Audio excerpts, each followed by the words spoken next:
All right, we should be live. Let me post all these notifications.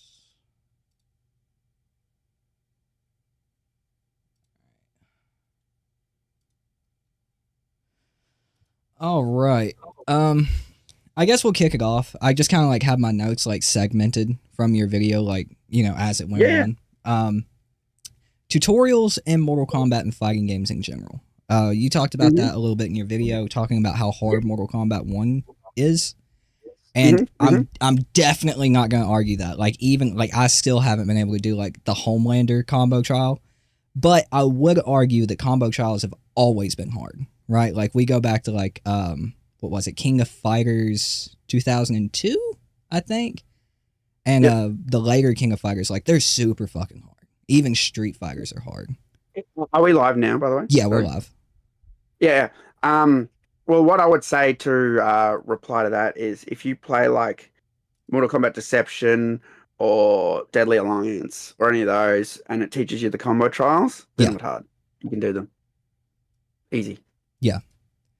I mean, that's fair. There's definitely been games where the combo trials have been easier, but I feel like for the most part, a lot of games are known for having hard combo trials, like King of For sure. Fighters. Yeah, And that's the thing you definitely need to have a balance of a difficulty scale, let's say. yeah, You can't have everything super easy and you can't no, have everything super hard. It should be somewhere in the middle and it should be something that anybody can do, especially if it's a tutorial. yeah, Now, this is the argument I was making. In MK1, all the tutorial challenges, well, not even challenges, like the tutorial categories, let's say, right, are on a list, right? And at first it's like I think it's like moving and then like air combat or something, I don't know, like something like that. yeah, And then the very last category is challenges. Now, if you've ever played like MK versus DC, they yeah, had combo challenge and they were so hard, dude. I've never done one. I got to 9 with Sonya yeah, and I still couldn't get the 10th one. I just wanted to tick one off and go, I did one, I did one, I did. yeah, Yeah, but I couldn't. I just couldn't do it. I can't do this one. And I just feel like MK1, all of those basic combo challenges are as hard as the combo challenges or the challenges section. I think just separate them, dude. Like if you want to have real hard ones, you go ahead. That's another mode that the game desperately needs. yeah, Put it in a category that says, okay, this is combo challenge, this is for hard. But everything else above that should be like, okay, this is how you play MK1. This is when it says that I have to do this combo and jump up and do this little juggle and then, do this move, like, and the window is so tight. yeah, As a casual player, I will never do that. I'll right, never be like, well, here's a chance to do that thing that I was shown when I did the thing back, before. yeah, Like you won't be ever playing the game and have a chance to do it. You know what I mean? I don't think it teaches you anything.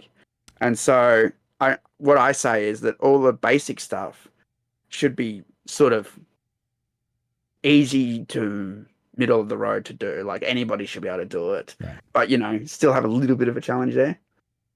But anything else, make it challenging. right. And I think that's fair.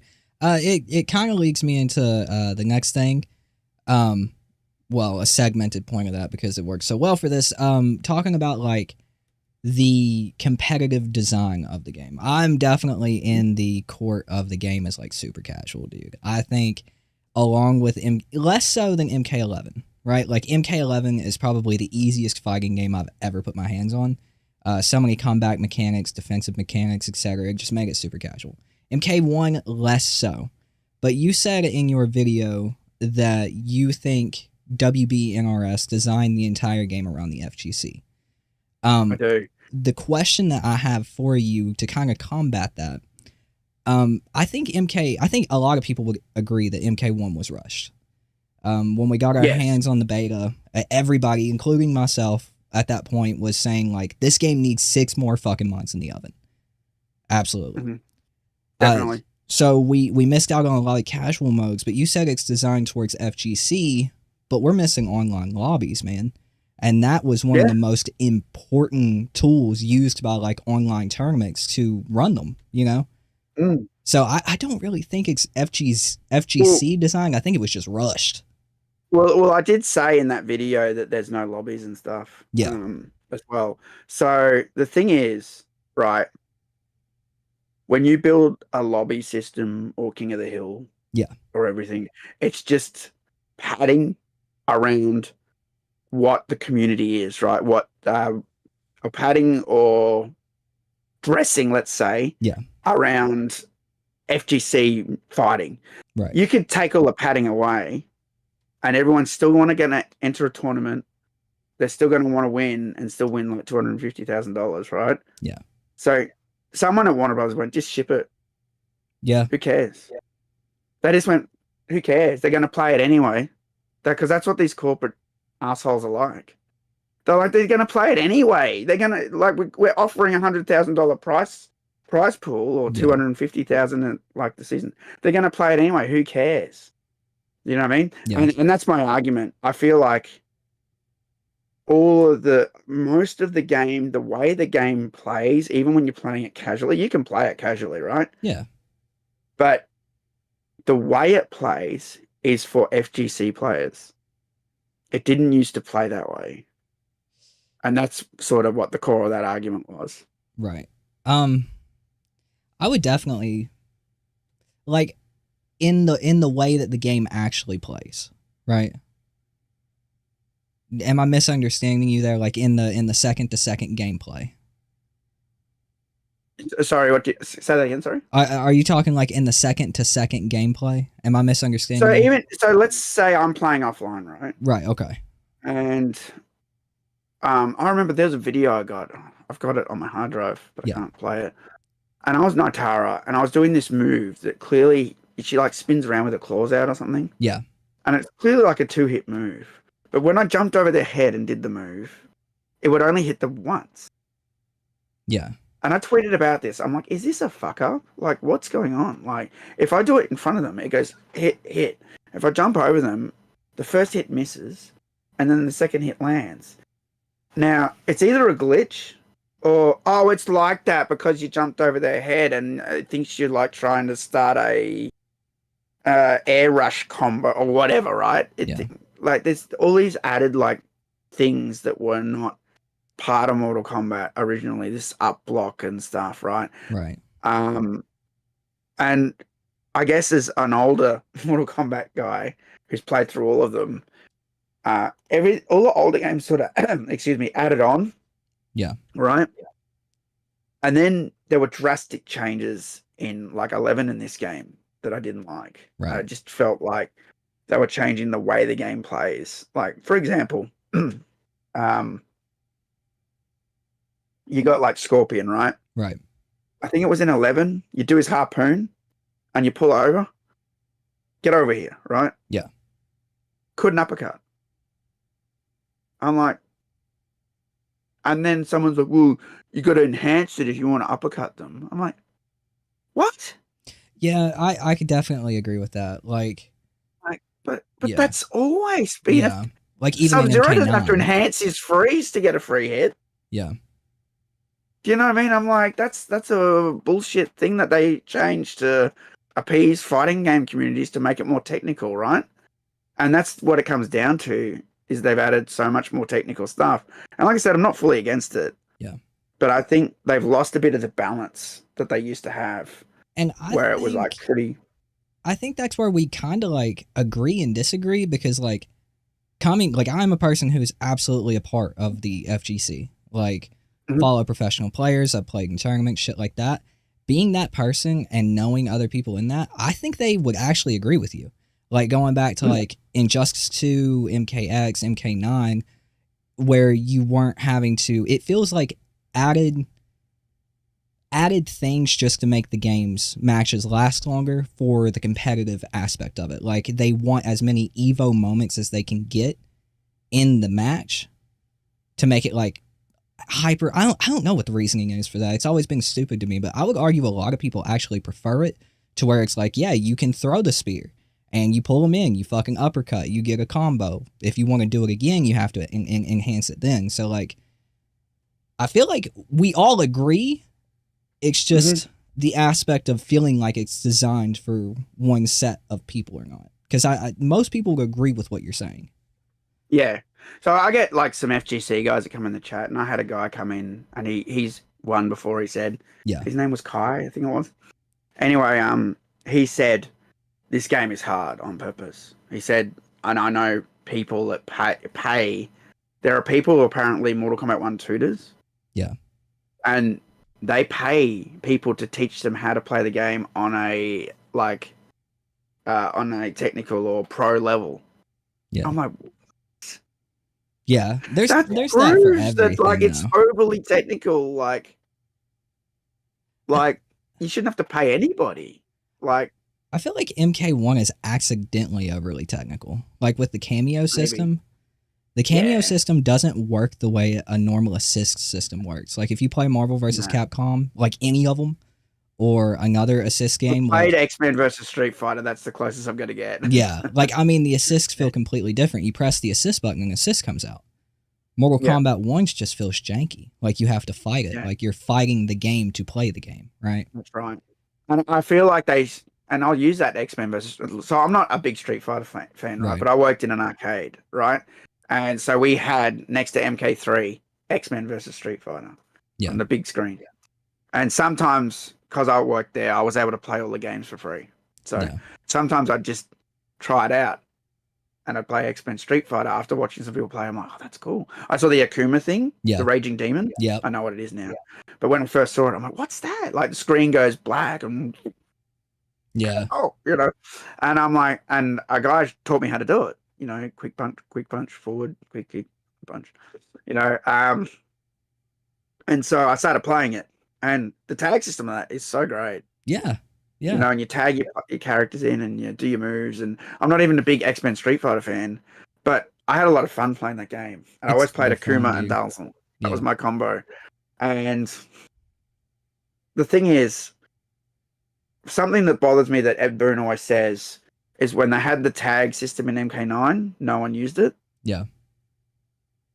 I think now it's different because MK9, if you think about the FGC and MK9, it was there because Evo was a thing for ages, right?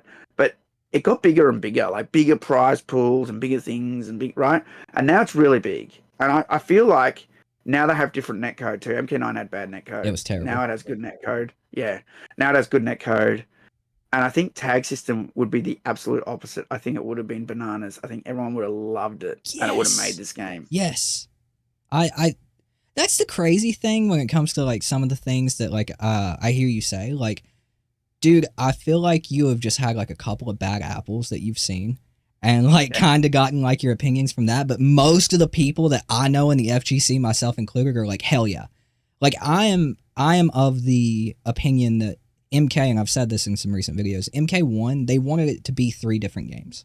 They wanted it to be they had it was Injustice 3. Yeah.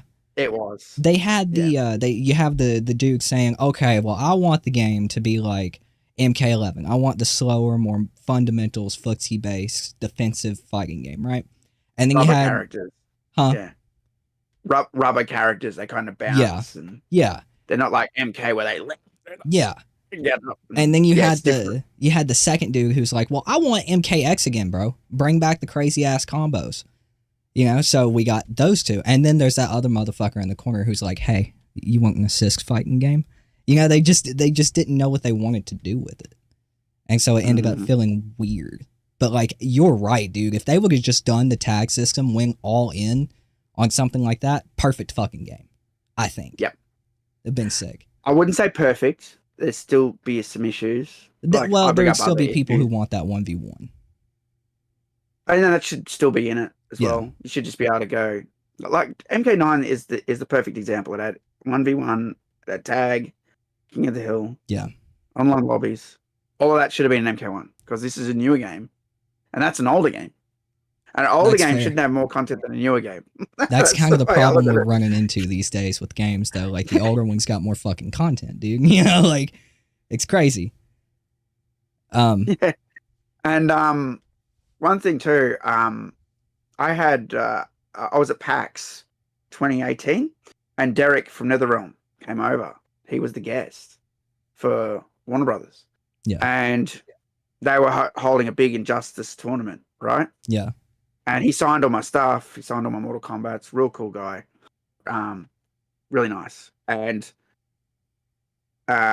he said, "Are you going to enter the Injustice 2 thing?" And I go, "Dude, I can't play that game." He goes, "Just enter, you get a t-shirt." I went, "All right, okay.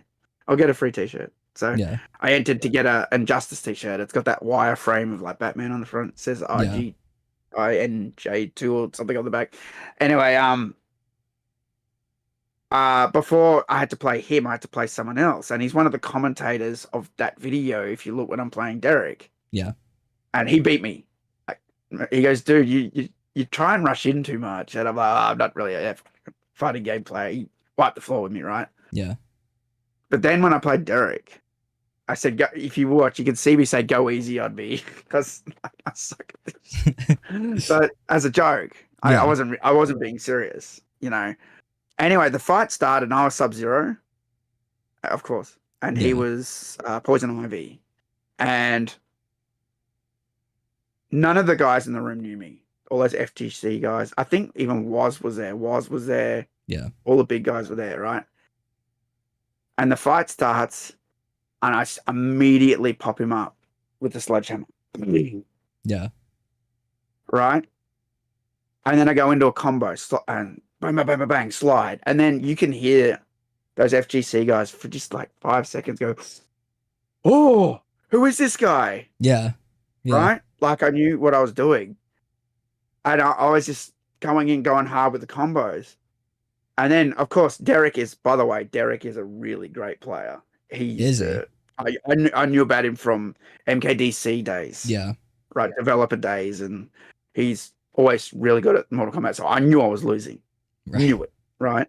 He works the game, you know. Yeah. But he then pulls out the Yoshi thing. Yeah. And you can hear the commentator goes, "There's Yoshi, there he is." And I'm like, "What the fuck is this?" You know, and it's this little plant, and it just keeps spitting at you. Yeah. And I'm like, "Well, it'll go away." It takes stayed forever. there the whole time. Yeah. And I'm like, "Well, what the fuck? How do I get rid of it? Like, what do I do?" Because I've played a million fighting games, right?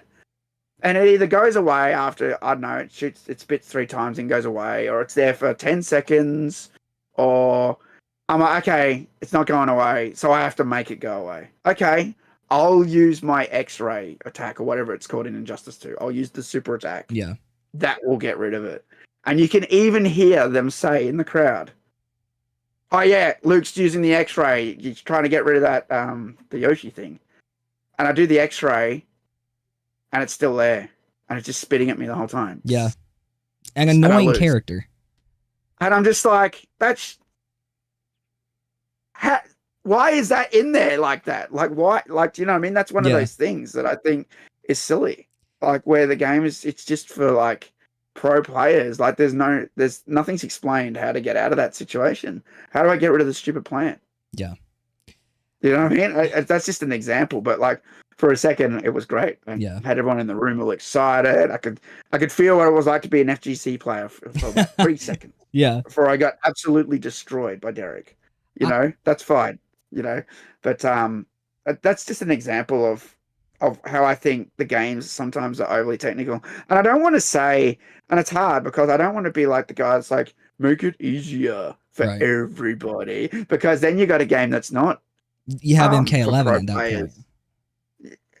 Well, that game, I don't know. I got my issues with that game too. Dude, that game like was easy, in my opinion. Like, I don't think it was. Really? See, I didn't like it either, and I'm casual, dude. Like, man, I don't know. If you'll give me just a minute, guys, I hate to be super unprofessional. I have to run to the bathroom real quick. I'm so sorry. I'll be right back. No, no, man. I'll be right back.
No, you're all good, man. I was just typing in the chat and answering someone.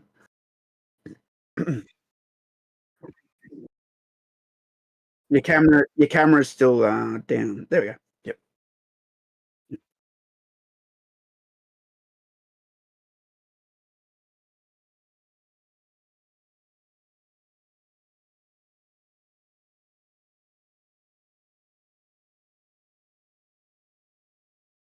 Mhm. Yep.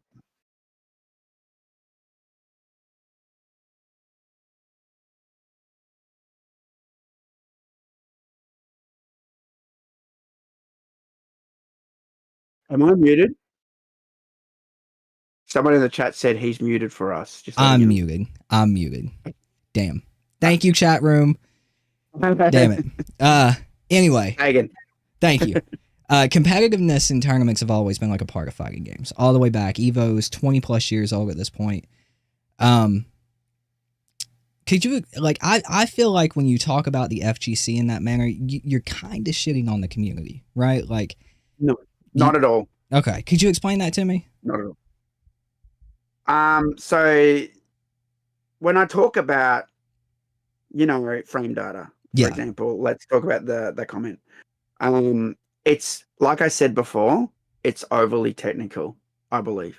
Right. So when I make a joke, like on the 63rd frame, I pop you up into the air, and then on the 8th frame of you in the air, I do this. Right. And then as you're coming down on the 16th frame, I do this. It just sounds silly to me, and I'm not shitting on it. I'm not. I just think it's gone too far, if that makes sense. And so I'm making fun of it. I'm poking fun, dude. Like, I've met Perfect Legend. I interviewed him when he came to Melbourne. So there's a big fighting game tournament in Melbourne called Battle Arena Melbourne. Have you heard of BAM? BAM? I don't think I have, no. Yeah, so I know the guy that's in charge of it because I used to serve him. He was one of my customers back in 2005. And he loved fighting games. Like, he would come in and we'd talk. He didn't like Mortal Kombat, but he loved Street Fighter and all the others, right? Right. And so we'd always talk about Sega and Dreamcast and that because we had this retro game store. Anyway, so I've known him forever, and he runs BAM. And so he said, come down. I came down, and I've interviewed Mick Gordon there from Killer Instinct, and I got to play Mick Gordon there, and he actually thought he had been fighting me online, but that was someone else imitating my name. So that was the whole thing. But basically, at those tournaments, I spoke to Perfect Legend and I watched people play, and I've put all that content up too, to support the community. And I used to watch also, well, even going back to Evo 2004, that was the first time a Mortal Kombat game was going to be at Evo. I was one of the sites that promoted it. Total Mortal Kombat Online, TRMK, I think Komidogu, whoever else. I think there was like 6 of us, 6 websites that were promoting Mortal Kombat being at Evo. We started that. Right. Because there was no Mortal Kombat ever at it, and that's like what's considered a bad Mortal Kombat game, right? And then in 2011, I'm watching Tom Brady when everyone's going on about how great MKX is. Tom Brady at Evo starts a Mortal Kombat 9 tournament. Yeah. For no money, for fun, because everyone was saying they hated MK9 because of the bad netcode. And this is a perfect example. He's like, well, I'm going to do a tournament anyway. And he did a tournament live on stream, and everyone was watching it, and everyone was having fun. And I'm like, that's it. That's exactly what he understands it. Yeah. I really want to talk to Tom, actually, because I spoke to him in the chat the other day. I love Tom, dude. I think he's great. Yeah. I've never had an issue with him. He's always been very outspoken. And I saw the way he ran that tournament, and just that everyone was having a good time and having fun, and I thought, that's excellent. That's what it should be, right? And like I said, I'm not shitting. If you're super technical and know everything, like I know so much about Mortal Kombat 1 and 2. I shouldn't have it, but I've got the source code for MK2, and I look in that sometimes and go through it, and like I'm just really interested in programming as well. So, to see all the notes that Ed put in there and stuff. But like, so I like to get over analytical with things, for sure, right? And even my brain jumps all over the place, but I remember there was an anime show called High School Girl, and they talk about a game in each show. And I got onto it because they did a whole Mortal Kombat episode, and it was really good. Like they animated everything properly and all the sound and everything. But in another episode, they talked about Final Fight. Have you played Final Fight before? I've heard of you Final hit the Fight. drums and sorry, I've heard of it, but I've never played it. Yeah, it's one of those side-scrolling beat 'em up games, and you know you hit the drum and it drops like food or like an item. And then this show explained that if you hit the drum and exactly 33.3 seconds later or something, or 3.3 seconds later, as the drum explodes, press back, it will always drop high value items. Yeah. I'm like, no way. That's that cool. Can't be a thing. I'm like, no way. And I'm like, that's Japan. They love that. And they had that in the game, and that like people who overanalyze the game were able to play it, hit the drums, and always get it to drop like money or gemstones. And the more you get them, the more lives you get. Yeah. And I'm just like, that's cool. So I love being over analytical. I think it's great, right? Right. But also, you know, Mortal Kombat didn't used to be like that, where it was, and I loved the idea of frame data at first. I'm like, that's cool. Like, I'm all for opening the doors and letting people see things and that, but I think it's had a negative effect. It's gotten to where people are just, I don't know, the way they talk about it, it's like, you know, it's got 6 startup frames and then does this. I don't know. I just used to like feeling my way through it before. And now it's because it's so specifically set in text, it's now specifically done in game.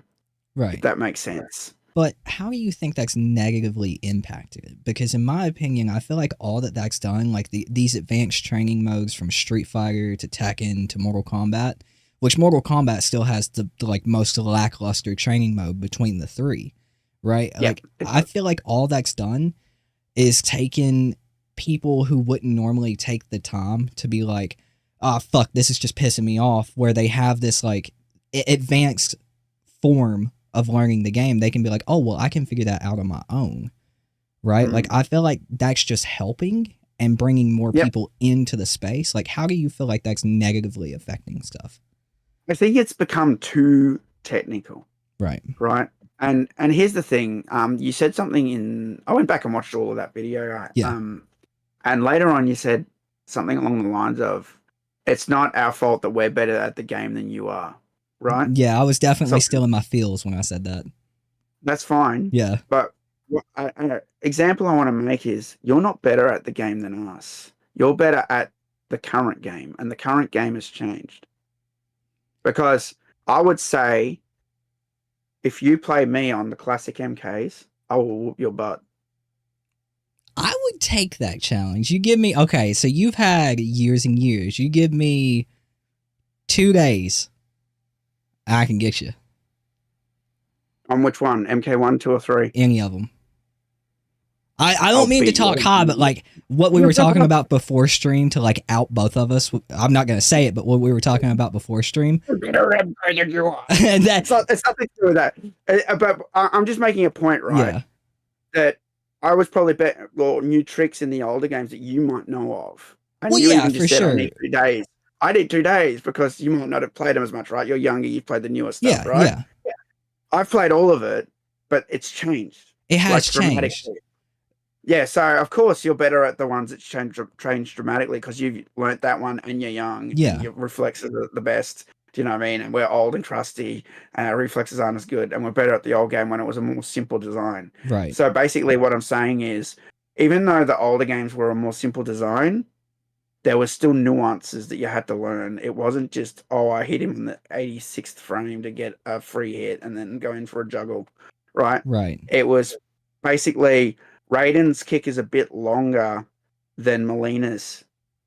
So when Raiden's doing a standing high kick, I know that my hitbox is going to extend out further as someone's coming at me. And I've got a really good chance of hitting them before they get anywhere near me because he is 7 foot tall. Right. And that was in the game. Raiden was 7 foot tall. And when he's doing a standing high kick, you look how long his leg is, dude. Right. And then when you play the female characters, something, their legs aren't as longer. So their hitbox is in more. And you have to account for that. You have to account for that nuance and be like, well, I can't get them as easy as I can get them with Raiden because they have to come a bit closer now. and there's a bit more risk involved then, right? Yeah. Because they're coming closer to you. So it's a different sort of, it's not just frames, it's like thinking about how the whole match works and positioning, Do right? you think? And while that's still part of Yeah. the newer games, I feel like the frame thing on top has made it just like too much. But do you think sometimes. that someone like me, who is better, like you said, like at the newer games, because I've learned it in the way, it feels like to me you're saying that I couldn't go back and learn that as well because I'm too accustomed to the new tools that I've been given.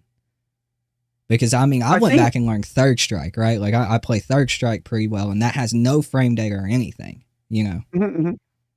What I would say is, and here's the problem. Here's where the argument is really hard to prove, right? Yeah. The thing that's changed in video gaming is from the arcade to the home market to PC to MAME to everything to me being able to use Ermaca's image tool to literally decompress any character file and see how many frames of any animation there are. Yeah. All of that didn't exist in the arcade days. It was feels, bro. And so, you know, when I watch guys play UMK3, I was watching Fightcade the other day with Fate, and I was watching the Drusus play some guys. He's playing Daryl's song, and I was in the chat just watching. And the way they play UMK3, they pop them up, and then they run in and punch, run in and punch, run in and punch. Yeah. I never saw that in the arcade, ever. Right. Ever. Sometimes someone will pop up something and do a flurry. Yeah. But no one thought to run in punch, run in punch, run in punch. And that's because everything went to the home market, and MAME showed you like how many frames there were on all the characters and all of this stuff. It gave you frame data, even though frame data didn't exist. Do you know what I mean? Yeah. And it opened up the window for people to be good now at the older games by over-analyzing all that information that we didn't have access to back in the day. So, yeah, sure. I'm sure you could be really good at the old MK games. But I could say you'd have to do a bit of research, right? I don't feel like I would. Here's the contradictory thing, right? I originally started learning fighting games competitively with MKX, and I got competitive with Injustice 2. And yeah, I used frame data at that point. But like now, when a new Mortal Kombat or Street Fighter or whatever, I'm not paying attention to the frame data. I learned that shit to the point where I have a better feel on it. I can feel it out a little bit better than people who don't know the frame data or didn't learn how frame data works. I just play by feel now. I can tell when something's punishable. My argument right there would be then, why do we need the frame data if you can feel your way through it? My rebuttal to that would be to encourage people who would be put off by not having frame data and all these easier tools like combo trials, punish trials in Tekken 8, shit like that. It opens that accessibility up to people who wouldn't care to normally learn it in the more difficult way. But why do they need it? If you said that you can feel your way through it. I mean, at the start of their fighting game journey, right? But they could just learn it. They could just play and learn it. And I understand that argument. I do. That's where a lot of old heads come from. But like I'm talking like a newer generation of like bringing in more fighting game players instead of, because I mean, since the accessibility has gotten more open with like these training modes and shit, I think there's been an undeniable increase in the amount of people that play fighting games and stick with fighting games. But right there, you said we're old heads and you need those modes to bring in new people. Why? Just play the game. Okay, but can you say that there were as many people playing fighting games back in that day when they were legitimately fucking hard compared to the amount of people playing fighting games nowadays where there's more... like in the arcade days? Yeah, like in the arcade. 100%. There's more people playing. Guaranteed. Yep. There were 6,000 entrants for Street Fighter 6. I saw so many people come through my arcade and play games. And when I wasn't working, I'd go into other arcades. And especially in Australia, especially with the Asian community, they love Street Fighter. It used to piss me off because I want Mortal Kombat. Right. And there was always Street Fighter. And if you're lucky, you might have got an MK game. Right? Right. And even now, I can go into any arcade in Melbourne and they got Street Fighter. Yeah. So it's definitely popular. People love playing in the arcade. Well, yeah, it's popular. There is something about dominating the game in front of other people. Yeah. And then watching, oh, this guy's good. And I used to get that with MK3. Yeah. People would crowd around and go, this guy's good. He knew every fatality, every finisher. I used to do animality, friendship, babality, fatality 1, fatality 2, stage fatality, and beat the game 1 credit in front of people. And they'd come up and like congratulate me at the end. Oh man, you're so good at playing that. Yeah, You know I mean, And absolutely. Like, absolutely, they were popular, right? But like Street Fighter 6 in 2023's, correct me if I'm wrong, 2023's Evo had 6,000 entrants, dude. Like, and the number has gone up. Like, that was a record-breaking Evo, right? So, like, I would argue that since the training tools have become more accessible, people are playing more and sticking with it instead of being like, okay, I'm in practice mode, I learned a combo, I'll hop online, I get my ass kicked, and I uninstall the game and never play it again, right? I feel like that's where the necessity of the training tools come in. But right there, what you're saying right there is my point. You shouldn't be quitting because you lost. You shouldn't need training tools. Just keep playing, bro. Like, I definitely agree. I agree with you. But I agree with you, but that's not my point, right? My point is it's bringing more people in and keeping them. And that's a good thing, right? Like, more people playing fighting games, more people playing Mortal Kombat. That's a good thing. Of course. Yeah. But why do you need training tools? That's the thing, bro. I agree with you. I'm like, I've gotten to the point where I don't need them. But like these newer, but like these newer people coming in do, you know? That's what my whole point is. Yeah. It's over technical. This is the problem. We don't need this shit. I thought it was great at first. Yeah. Like I said, we don't need it. It's not great. Well, because you got people who come along and go, well, I need the tool set to learn how to play. Otherwise, I'm not playing. Like you just said. People then quit. I definitely feel like it's an agreed. They're being babies. Huh? Like, they're being babies. Like, sit there and lose 1,000 times. I mean, that's how I learned, you know.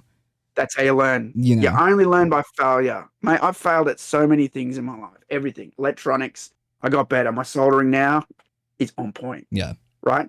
I had to learn. I had to fail to learn. I only learn by failing. Some people learn on their own. I learn by failure. Right. Right? You should fail. Because then you know what happens. Right? Yeah. And that's just the way I look at it. Like, I just don't think you need all this crap. I definitely think it's an agree to disagree situation, because I agree with you when it comes to, like, at a certain point you don't need the tools, but I definitely still I stand my ground on saying, like, if the accessibility and, like, if that is the way that brings people in to playing and continuing playing and continue supporting the game that we love, I'm all in, bro. Let them be technical. Let them learn every frame for everything. It's hand-holding. Huh? It's hand-holding. I mean, yeah, it's hand-holding for sure. Like, I agree with you. But, like, the way I learned... That's why it just puts me off. It's over-technical. I was top 50 in the world on Injustice 2 with Firestorm. And I'm not talking, like, when the game first came out. This was, like, 6 months in. Like, I was in the top 50.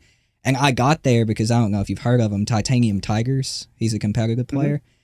We would do first to 100s. I go, wait, is that the guy that said, why did NRS do this? Yes, I believe so. I love that guy. Love him. Shout out to Titanium Tigers. Absolutely great, dude. We would do first to 100s, and I would take 1 round off of him in that first to 100. And that's how I got good, dude. You know? So I agree with you, but I think the technical helps new players, and it brings them in, so it supports the game. So for me, it's like, whatever. Right. I'll only play it if you tell me how to do everything. I mean, that's fair. That is one way to look at it. I don't want to have to learn it all myself. Tell me what the frames are so I can figure out how to punish someone. That is one way to look at it. That's where my opinion comes from. Yeah. I mean, that's fair. I think it's definitely a valid opinion. Yeah, Titanium Tigers, man. When he said, I backed him up. I did a video about that. Yeah. When why did NRS do this? He should never have been disqualified. That was disgusting. Yeah, he got disqualified for that shit, bro. That was absolutely disgusting. He helped them with the game. He pointed out a major problem. Yeah. I don't care how butthurt you are. He did nothing wrong. He broke no rules. I remember that happened. I was so fucking mad. Because Tiger's, I've talked to him. I used to talk to him a lot on Injustice. People change, but like when I talk to him nightly, bro, he's a fantastic person, you know, and he was just trying to help. I've never even spoken to him, but I saw that and I'm like, I love that he did that. Yeah. Why did NRS do this? They had an overpowered move in the game that anybody could exploit and win a tournament with. Yep. You know, so NRS and WB. Another example I'll say too is, you know, the game Ghosts and Goblins, a really old game. Yeah, the where Arthur comes from. Yeah. Yeah. Yep. That game is so hard. Yeah, it's fucking I love atrociously hard. And if I wanted to, I could sit there and learn it and learn when to jump and when to duck and when to do everything probably and spend my time. Yeah, sure. You know, that's supposed to be a hard game. That does not hold your hand at all. And when you see people that have learnt to play that, mate, it pays off. Yeah. No, I definitely understand, dude. Yeah, I definitely agree. I think we disagree on the outcome of it all, you know, but that's fine. I definitely see where you're coming from. Someone in the chat saying, I'd love to see you stream when Floyd comes out. Reptile 1992 moment is the greatest thing being added. I 100% agree with that. That's really cool. They haven't done something like this in a long time, dude. I think Ed does watch my stuff. Yeah. And I know years ago they told me they watch every video I do. And yeah, I've been championing for secret characters to come back. Yeah. It's something that Mortal Kombat's lost. Same with boss characters. It was what Mortal Kombat was kind of known for outside of the gore. It invented it. Yeah, it literally invented that with Reptile. Yeah. So, I was looking at some of the stuff his name's Character 15 in the code, and the data miners like Thinny and Interloco. I'm also a data miner, by the way, but I haven't really dug into MK1 at all. But because I do it, so I do other things. You know what I mean? But yeah, they were trying to dig through it because it could be anything, dude. It could be like it has to be a Tuesday to unlock Floyd. You know? Yeah. You know, you just don't know. Yeah. I think it's great they're doing that though. It kind of gives me hope. You know? I honestly think I wish I could walk in there and be like, "We're gonna fix MK1." Yeah. You know, I wish I could walk in there and be like, "I'm in charge now. I'm make this fucking game fun." Or I could liaise with Ed and be like, "This is what you need to fix this. I want tag mode in. Cameos. Yeah. Done with that shit. It's going. And you're going to announce it, and we're going to gut it, and we're going to take cameos out. And all those cameos are going to become tag assist fighters." Yeah. That's what I would do. I mean, I agree with it. Moving on to the next thing. I just kind of like had a question about something you mentioned. You were talking about no bosses in like current MK, right? Like we obviously didn't have one in MK1, but like Chronica was a boss in MK11, couldn't select her or anything. MK11. She was trash. Story was terrible. It was bad. Could you select her? Huh? I thought you could select her. I thought you could be Chronica. Nope. You could never play Chronica. Okay, all right. Well, my answer to that is that she's just like all the other characters. She's the same height, same size, and they just buff her by, you know, her moves do double damage. She has double defense. She was, you know, she was actually a little bit more in depth than that. She was taller than almost every character, and you couldn't knock her down. I didn't really hate her. I see a good idea there, but I feel like since probably MKX, the monster characters are gone. That's fair. And it's always, we'll just pick blah, blah, blah character and add these moves and armor and blah, blah. Could you play what I'm talking about is someone imposing like a Naga, Moloch, Goro, Kintaro. Do you know what I mean? Yeah. I think those characters are gone from the game, and that's because you got to do new hitboxes and rebalance the whole game for one character. I get it. It's a lot of work. It is. But look, it's missing that identity. It's missing the monsters. Monsters come from Outworld, Netherrealm, wherever. And now we just got humanoid characters all the time. And I kind of even liked it in the old games when you got to Shao Kahn. I'm like, oh, he's not a monster. But you fought a monster before him, right? Yeah. But then you fought a guy that was just a man. But he was just so intimidating. Just all muscle. Yeah. A little bit taller than everyone else. But, you know, you will die, you know? I'm like, you know, just It was awesome. The game insulted you, dude. Like there was no other in game in the arcade that insulted the player. Yeah. None. I think it's tragic what they've done to Shao Kahn as well. Yeah, it is. It's they made him a tragic. little girl. I literally, I've gotten so much shit for my favorite, for my tier list, character tier list, because people are like, you have Shao Kahn near the bottom. I'm like, yeah, that's because of NRS, dude. They literally made him, like, excuse my French, YouTube, they made him a pussy from MK9 and upwards, bro. What it is, I always talk about woke. Here we go. What it is they've taken Shao Kahn and they've still given him all the hateful sort of statements like, you're Liu Kang's lapdog, and they've given him all that rhetoric, but they've busted him down to nothing. He's not intimidating anymore. That's because he's under the queen. She tells him to do everything. He has to do what she says, right?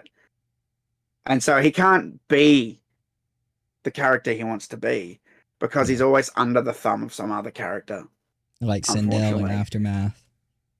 Shao Kahn doesn't work. He's like Trump. And it's funny because everyone hates that, I'm going to make Outworld purple again. I'm like, actually, I love that line. And by the way, I think I'm responsible for that line because that was after Derek came to Australia and saw my hat make Outworld purple again. Yeah.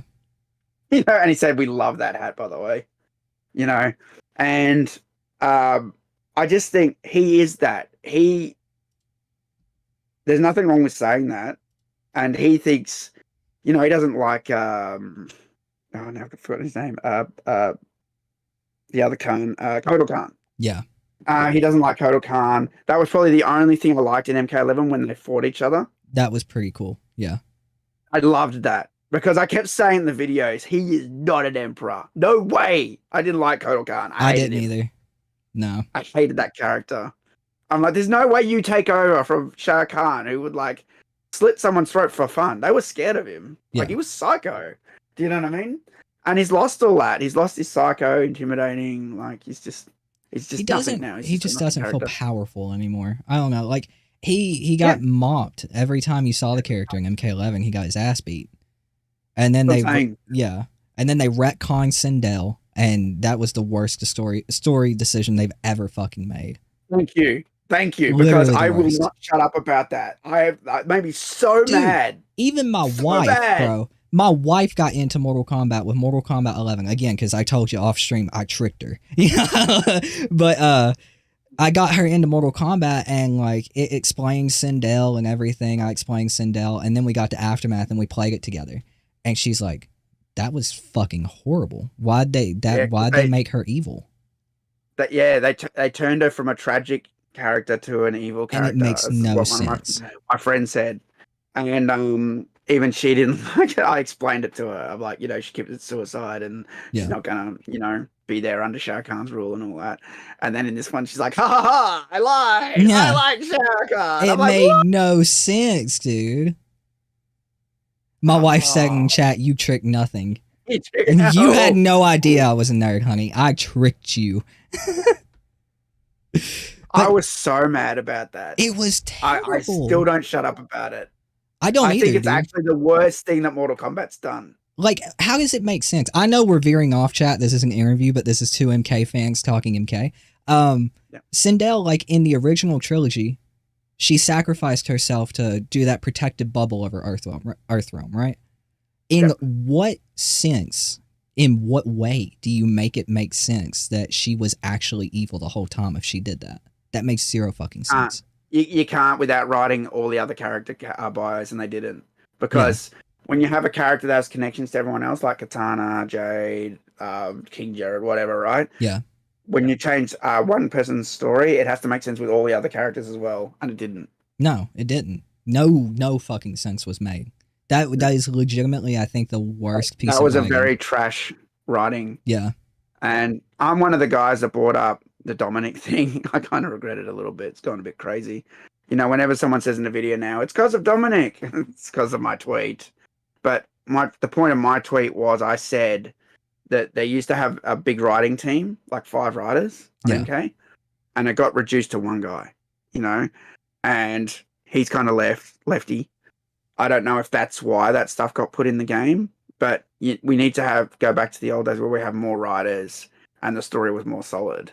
Yeah, you definitely like I couldn't imagine one person being in complete control of like 30-plus-year-old lore and having to keep up with that, manage it all. You need like a team of like 5 to 6 at least.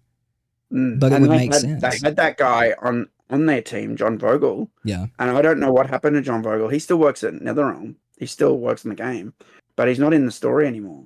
I don't know why. John Vogel was audio. No, that's Dan Forden. You're right, Dan Forden. Because I always knew John Tobias as the story guy. And John Tobias is like story mythology, inventing characters. Yeah, John Vogel took over as historian after Tobias left. Yeah. And had been doing it the whole time. Damn. Until, was it MKX? MKX, where I think that was the last game he was credited on the running team. And then after that, it was, because then 11 was Dominic and Sean Kittleson. Yeah. And then MK1 was just Dominic. And I'm like, it's kind of controversial, but I actually really enjoyed MK1's story. Like, not all of it. Actually, I just don't like the way they end. I haven't played Chaos Reigns, man. I would not give WB my money for that. I just bought it on sale because it was on sale for $20. I haven't played the story. I don't know anything about it yet, but like the base story, I really enjoyed.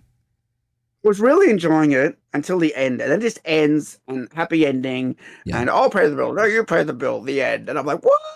You don't like happy endings? No, because Mortal Kombat never had them. It always had something that happened at the end that set up the next game. That's fair. Like what's going to happen with this? So, for example, if you think of MK9, everyone got killed, right? Right. Almost everyone. And it was just like Raiden, and then Liu Kang turns on Raiden. Raiden accidentally kills Liu Kang. It's like, oh my god, such a mess. Yeah. What do we do now? Right?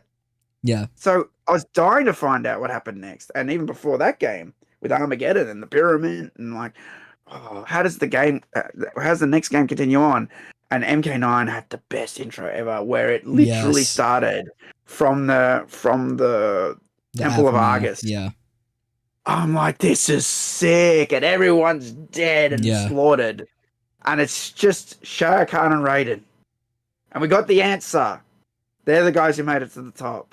Good versus evil. And then they reset. Even though it's kind of not, because Raiden goes evil, right? Yeah. And he's Dark Raiden at that moment. And I just loved that. And this ends and just wraps everything up. Well, didn't MK1 end with Havoc? Like walking down the stairs?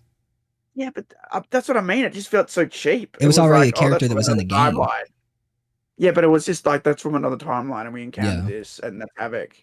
When if you go back to look at a trailer for MK1, they set up this threat in the trailer where they're all looking up to the sky, and there's this red portal. Yeah. And I'm like, what is it?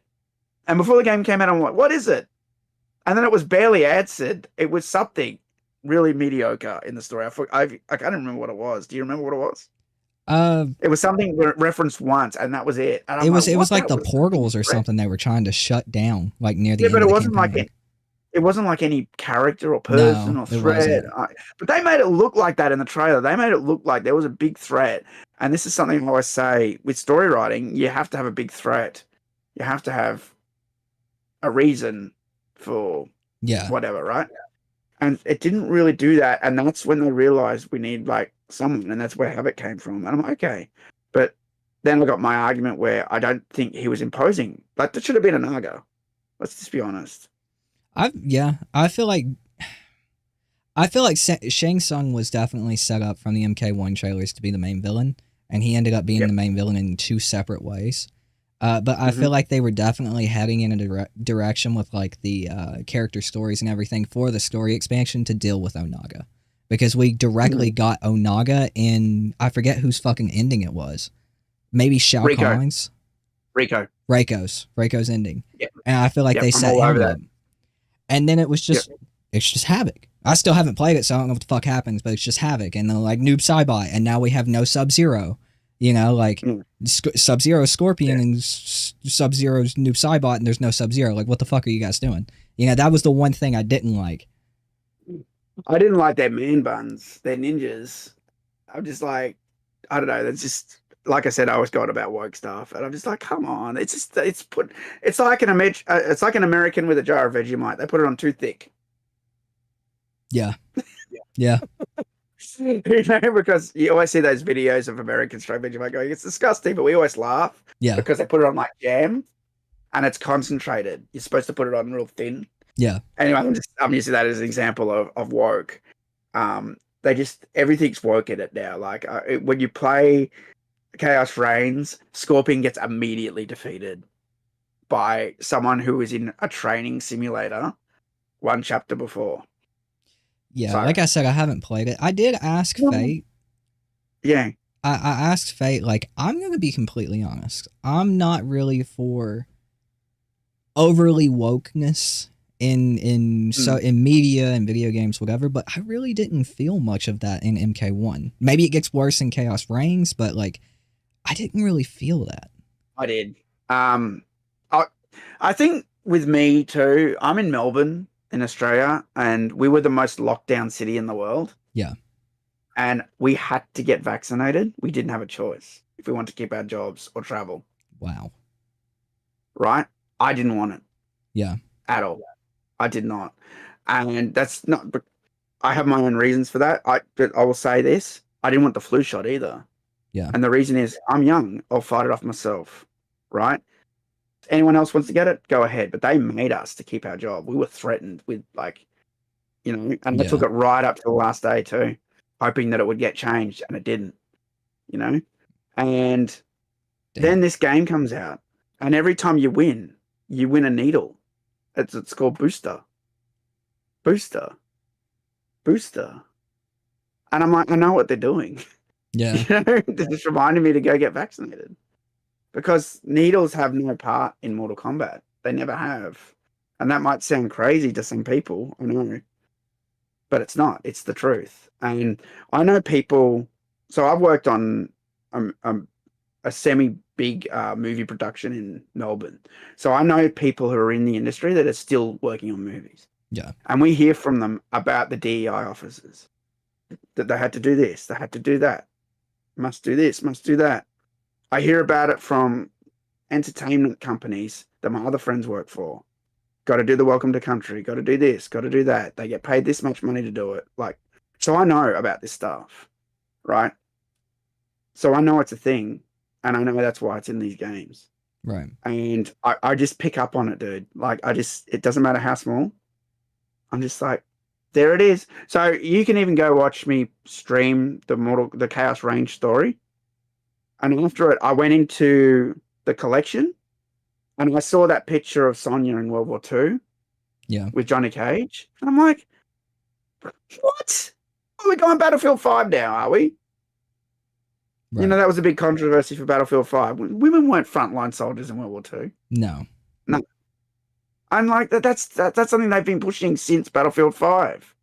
You know, and I'm just like, I can't stand how out of control this stuff is. It's ruining the game. It's ruining the atmosphere. It's ruining the fantasy of the game. I mean, I'm definitely of the opinion, like, I mean, I know, like, being on the spectrum of, like, voting for Trump, it's kind of like, to a lot of people, I'm definitely not a part of, like, the whole cult thing. So, like, for me, it's a video game, right? Like, it doesn't bother me that much. But, like, when it came to MK1, like, man, I just didn't really feel much of it. Like, you could argue, like, Cyrax and Sector being made women. You could argue that's woke, but at the same time, like, the new timeline, like, made everything different. You know, I mean, Sub-Zero Scorpion now. That's the excuse, dude. I've addressed this. Yeah. So in everything they've done in the last 10 years, that's the excuse. It's a new timeline. That's extremely fair too, though. It's so crap. That is crap writing. Like, right. It's crap. That's why no one watches Marvel anymore, because, like, no one cares about Iron Man 10. Because we know it doesn't matter how many times he dies, he's just going to come back from another timeline. Yeah. No one cares anymore. I would argue that MK1's been the best timeline change. Maybe. No. I mean, I would say that outside of the Scorpion change. Because I feel like when they changed the timeline this time, it was drastic. The best one was MK9. See, 100%. I don't know, man. I go back and forth because MK9 was just MK1 through 3, just replayed in a slightly different way. Yeah, but look how it ended. Liu Kang was dead. Yeah, All the main characters got killed by Sindel, so the story actually changed. It wasn't a full retread. that's true. But for me, it And was then it similar changed the enough. course of the game, Yeah. you know? For me, it was similar enough, then- and MK1 was just so drastic. It was, but it wasn't done in a good way. And it was done just so they could do things like the Cyrax and sector swap, Yeah. you know? I mean, And yeah. I'm just like, I'm not down with it because, like, it's always like their argument is that it's diversity, and I'm like, how come you don't ever do it to certain other characters? Do you know what I mean? Like when you change characters to women, how come you don't change women to men? Or how come you don't change the African entire Americans community to would white implode. guys? It's always one direction Yeah. with them. And I I'm don't like, think that's that can be diversity. argued. That's one. Yeah, Yeah. So that can't really be that's argued. just, yeah. I just hate it. I just want a neutral game. I don't Yeah. want any of it in there. I don't want it put on my side or the left side or the right side. I just want a totally neutral.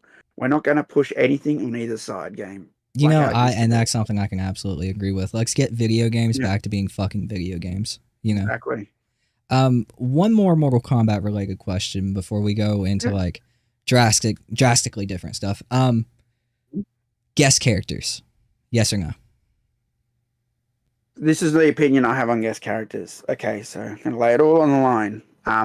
Since 2015, the combat packs have been 50% guest characters. Yeah. I've hated that from then on. That is too much. That is way, way, way too much. Now, I'm happy to have one guest character per the game launching. Yeah. And one guest character per combat pack. That's it. 2 reasons for this. It keeps the game as Mortal Kombat, not, Freddy Krueger, the video game. And it keeps it as when you do a guest, the guest character is going to be the absolute best they can be, not just a swap of like Jason and Terminator being literally the same to save on development time. Yeah.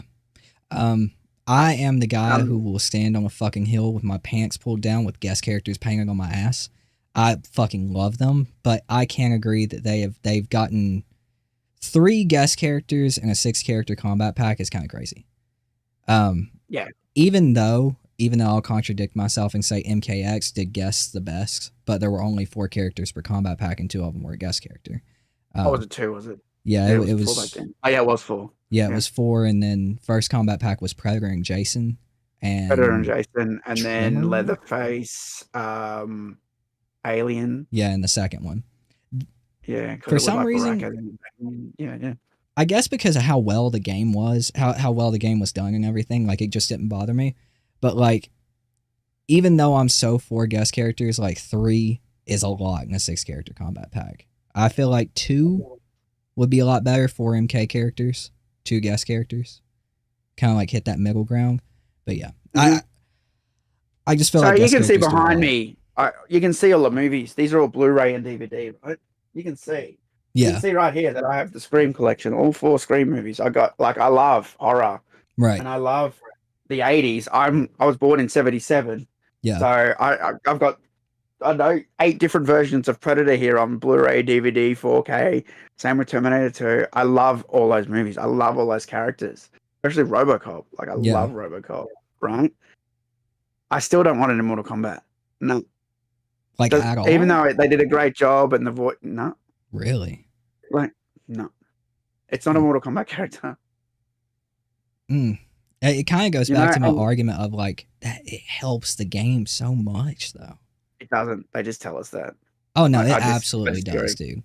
Like it brings in so it It's brought a cheap me way in. of it's a cheap way of selling the game. It's like, look, RoboCop. I'm like, but he has nothing to do with Mortal Kombat. I mean, that's a the fair bottom point. line. I can't argue that. That's a fair point. But at the same time, I can give you like I am someone who got brought in.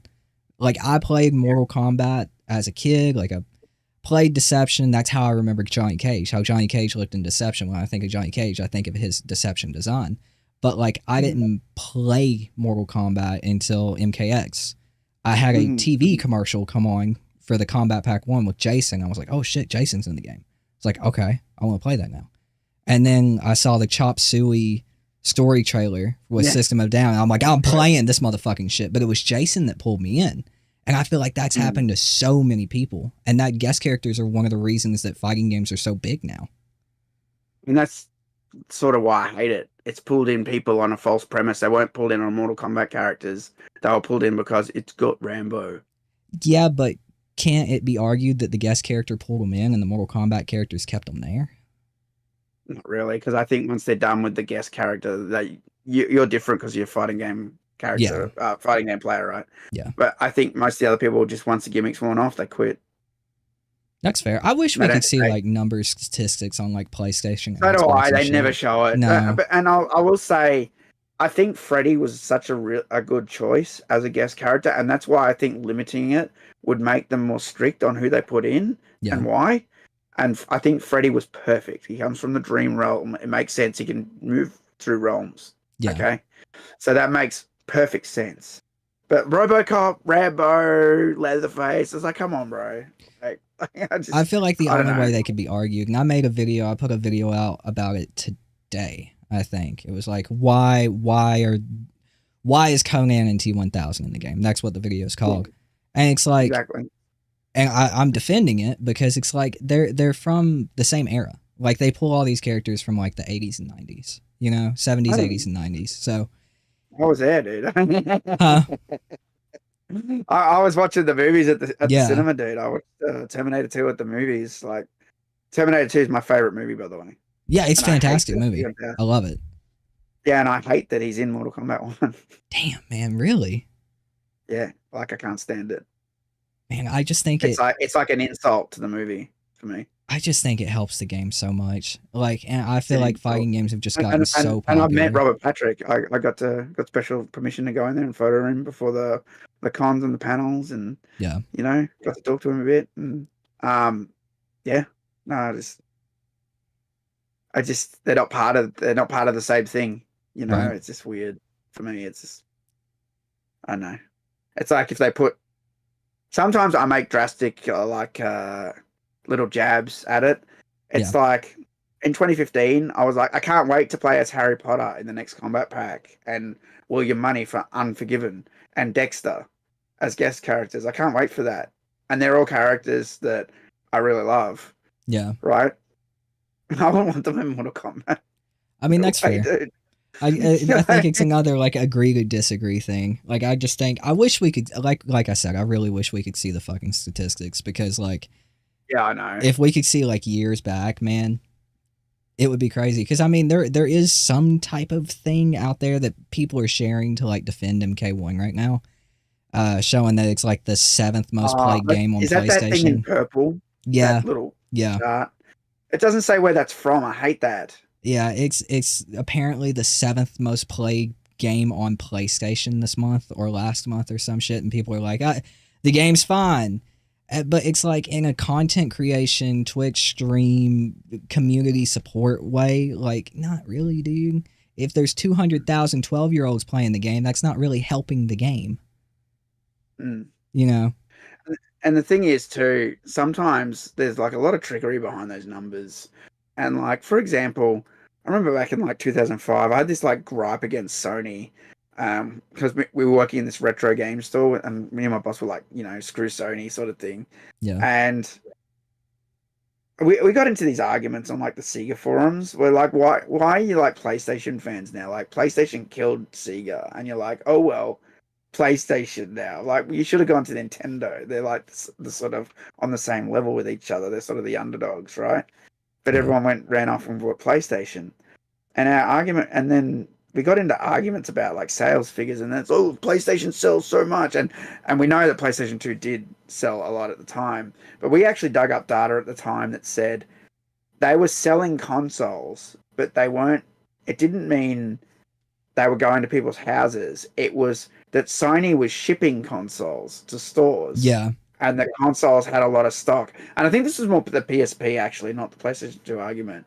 I'm like, it's not selling. Yeah, Sony's selling it to stores. Yeah. But no one's buying it. There's no games. It was like when the PSP came out, there was like, I want to say like 15 games. Damn. And they were all the same. It was all like car game, car Yeah. game, car game, gun game, gun game, gun game, explosion game. Do you know what I mean? I mean that was the joke we used to make. It was Yeah. like, enjoy your cars, guns, and explosions. Yeah. Like, and like you play Nintendo, and there was drastically different games. There was like fantasy games, shooting games, driving games, adventure games, horror games. They had like this spectrum of all different games. Yeah. But like Nintendo was being dumped on by everyone at the time. I don't want a GameCube. Now everyone loves GameCube. Yeah. It's held in history. Yeah. Yeah, and it's the same with the Dreamcast. So I actually was the salesman at the time with the Dreamcast. Yeah. And we loved the Dreamcast, me and the boss. This is a different store. And we set up a Dreamcast display. We had the VGA adapter. We had it on a monitor because we were a computer store primarily. Yeah.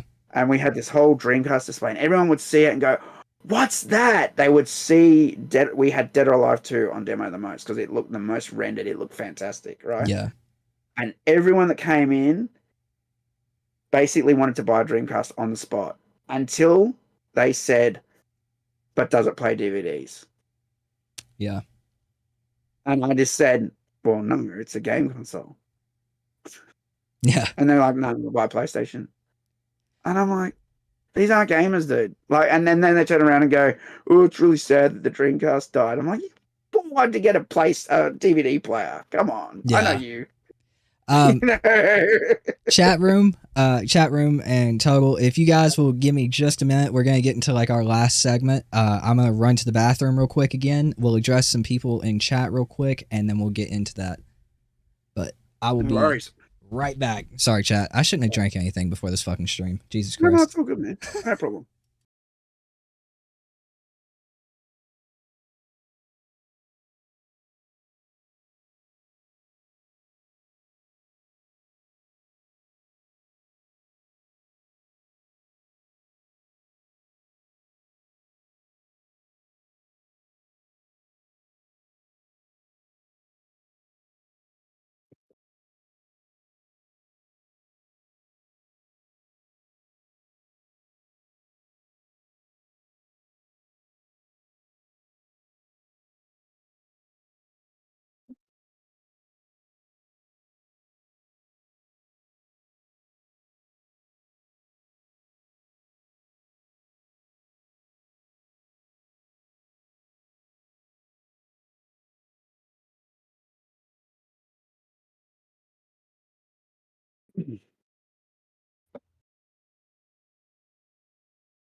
Let me actually unmute my mic this time. There we go. I was gonna say, make sure you unmute your mic. Yeah.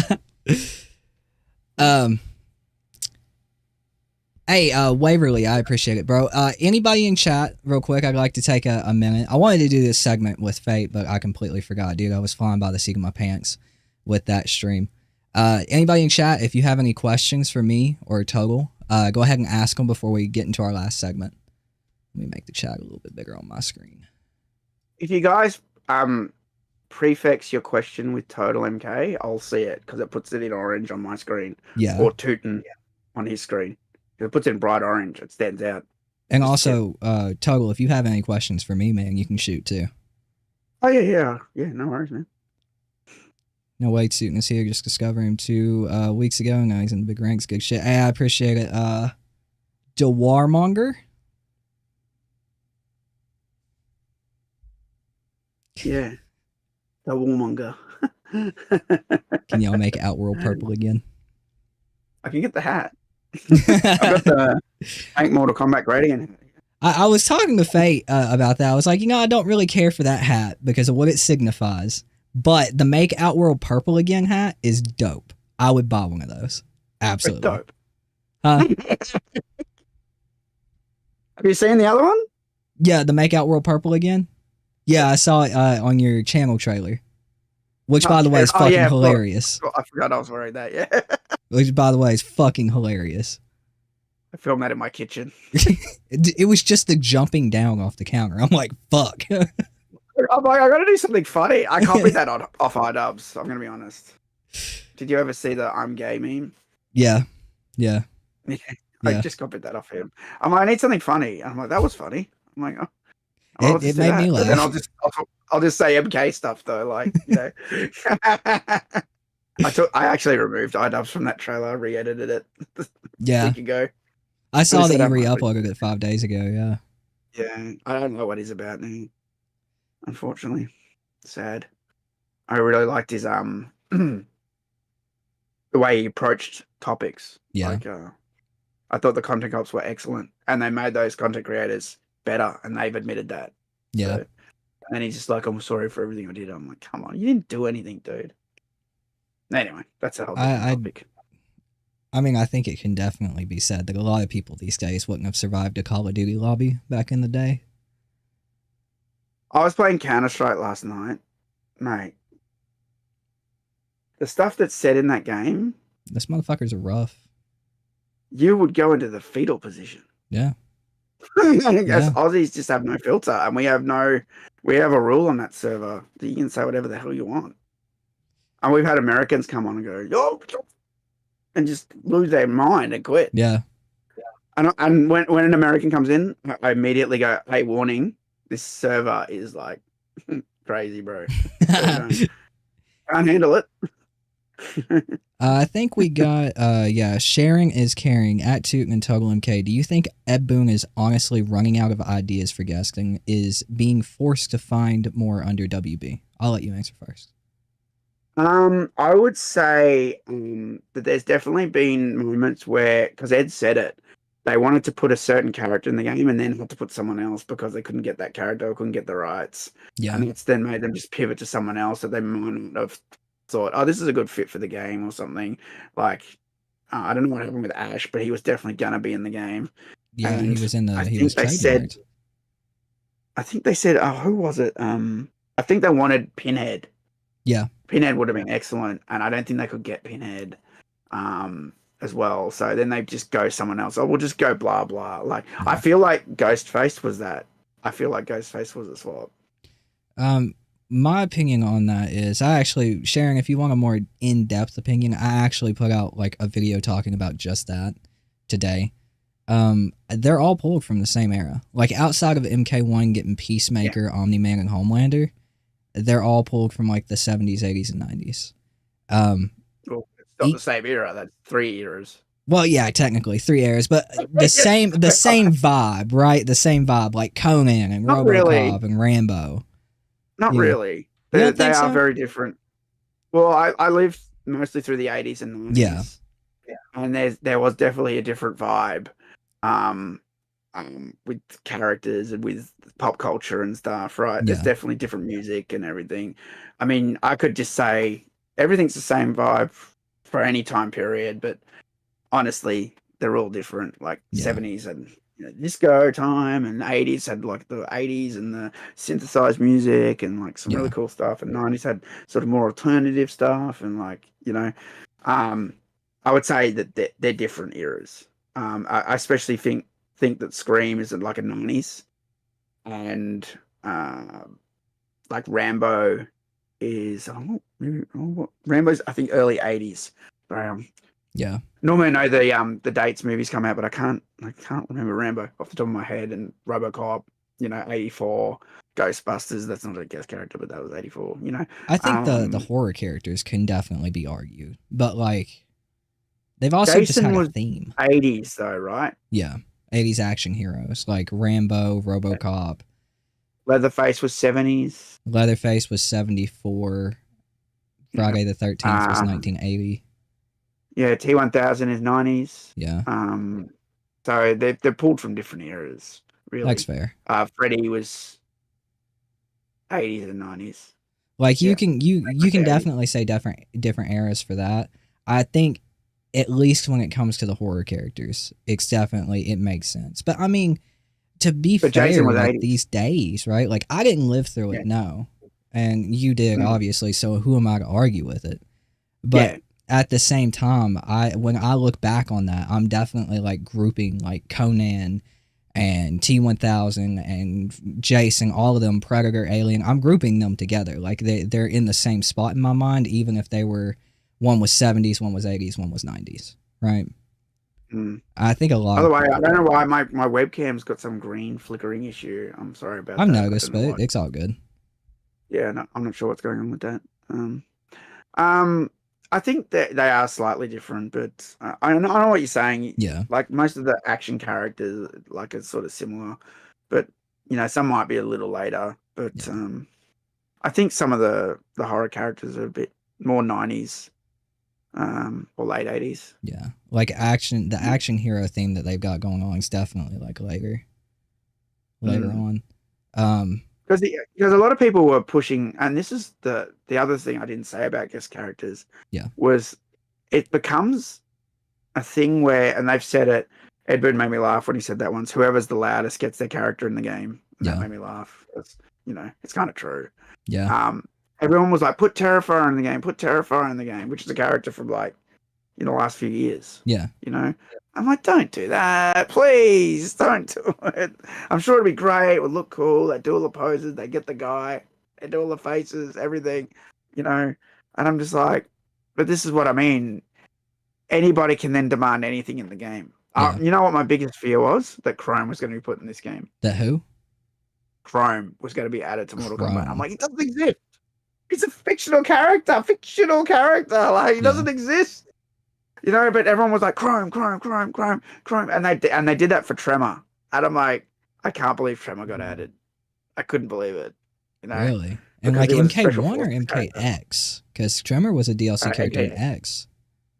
in X. Yeah, Because Tremor, Ed Boon, they asked him once, if you could change anything in Mortal Kombat, what would you do? I would cancel the Special Forces project. And that's where Tremor came from. yeah, And I'm not saying he sucks now, but I'm like, out of every character you could pick, why would you pick him to make cool? I Like mean, Serena had more, yeah, storyline seeds that could have been sown and turned into a really good character. yeah. And she's still not in the game properly. That's fair. You know? I ended up really liking Tremor in X, but I mean that's still fair. Yeah, that's just how I look at it. I'm just Yeah, like, pick someone else. And I'm not saying he sucks now. Like I said, yeah. I'm just like, pick someone else. Right. That's the way I look at it. I mean that's fair. That's fair. Yeah. All right, chat. Will you try to get Mike Hollow? I will be talking to Mike Hollow very soon. I think we're talking Wednesday, so long as nothing happens, Parker. I think I'll be on his stream though. I guess we don't have a whole lot of questions, so I guess we'll go ahead and move into our final segment unless you see something in chat you want to respond to. No. I was just checking actually. I think I want to bring back Suhao. Oh no. Ed Boon or Joe Biden for next DLC guest character. Neither, but I will say, when I was at E3 in 2006, the MK Online guys made Ed Boon in the game. That was That's kind of funny. funny. And the Creator Fighter. We're having a laugh at that. No? All right. Okay. Elephant in the room. I think you knew it was coming up. Maximillion Dood, bro. Yep. So I'm gonna start out like responding to what you said, and let me give Mhm. some background for chat, or it's gonna sound like I'm riding Max hard, right? And to be fair, I am. I'm gonna be completely honest. To give a little bit of backstory, I got into, as I said early in the stream, I got into really playing Mortal Kombat with X thanks to the Jason trailer on TV, and then the System of a Down trailer for the story. And past that point, when I played it a little bit, and I'm like, okay, I've had my fun. I got on Twitch and I found Maximillion Dood. Literally, the first stream I watched of him was his Predator Assist Me. That was the first ever stream I watched for Maximillion Dood. And I've watched him since. So, like, 10 years. I've seen what Max has done for the community. He's inspired me. You can tell that I'm probably a carbon copy of the guy when it comes to the style of content I create. And that's because he inspired me. So, to directly respond to what you said in your video, I'm just going to bust it out. When it comes to Max trashing MK9, it was always the netcode, not the game. Because if I remember correctly, and I could be wrong, somebody can clip it and go find it, whatever, but he's been on record saying he loves MK9. I'd like to see that. Like, Because recently, I watched a stream literally, how long? About a month ago, and it was him and three of his friends. Kenny, Simmons, and Steve. And they Yeah. were, they were playing MK1 and they were like, "Oh, I remember this character from MK9," and then straight away he's like, "MK9, that game's dead, dude. No one plays that anymore." And I would it just came up. honestly have to be shown that because every time I've heard him talk about I was 9, talking about it from then on. I was telling everybody about it. I should have clipped it and I should have screenshot it and yeah, took the time code because then I forget which damn stream it is. You know, yeah. like I was telling everyone, I'm like, see, he doesn't like the old MKs. He like everything after 2015 when Warner shoot him in and paid him. Well, that kind of moves me like further into my point, but like he's been him and Angry Joe were like two of the first people after playing MK11 at that event. I think it was actually E3, maybe before E3 got canceled. I was the MK11 the reveal. Yeah, it was the MK11 reveal. They were like two of the first people to say that it felt slow and limited and lackluster. You know why they said that? What was that? That was Angry Joe was sort of. I think he was sort of cut off, dude. So if you watch that Angry Joe interview, so as someone who's done interviews with Warner and been on the other side of the camera, right? I can tell you if you go back and watch the Ed Boon interview with Angry Joe, it's probably one of the best interviews you could watch at that reveal event, right? Yeah. And he goes, "Look, Ed, I'm sorry, I got to ask these questions. You know, this is how I am." And Ed Boon goes, "Yeah, I understand being pissed off. That's your character. Yeah, cool. You know." And he goes, "Microtransactions, right?" As soon as he brings up microtransactions, look at his face. The mood changes. He gets from behind that you can't see on the other side of the camera. Wrap it up. Last question. No more. Want to cut you off. Right? Right. They won't let him ask the questions he wants to ask about microtransactions or that stuff. His immediate interview was immediately axed at that point, and they were waiting to do it. Yeah. Because they knew he'd bring it up, but they were still using him for the views. Yeah. Right? And then from then on, he hasn't reviewed MK1, someone told me, at all. No, he hasn't. Why is that?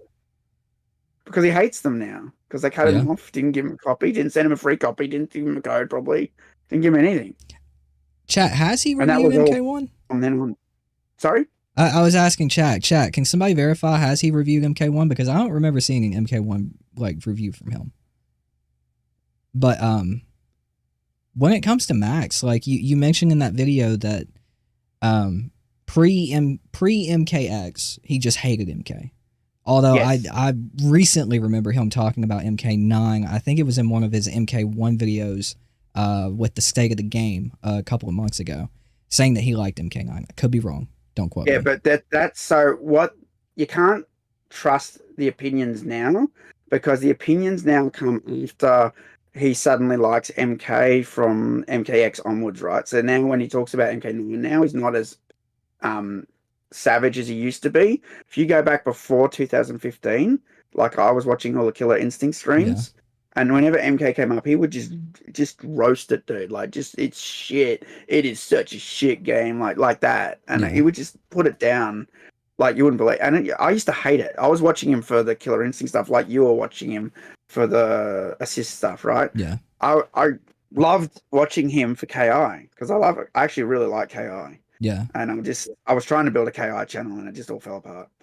Anyway, it just really shit me. Like, MK would come up and he would make always some negative comment about how crap it was and just put it down as a fighting game. And I know more than anyone else that, yeah, sure, it's never had didn't have good netcode in the old days, or it didn't behave good online versus, but didn't mean it was a bad game. And there was a lot of things, like I said in my video, like, coming up with Reptile and stuff. That's genius stuff, man. That's like, Ed Boon did that, the blood, there's a lot of things that MK invented that,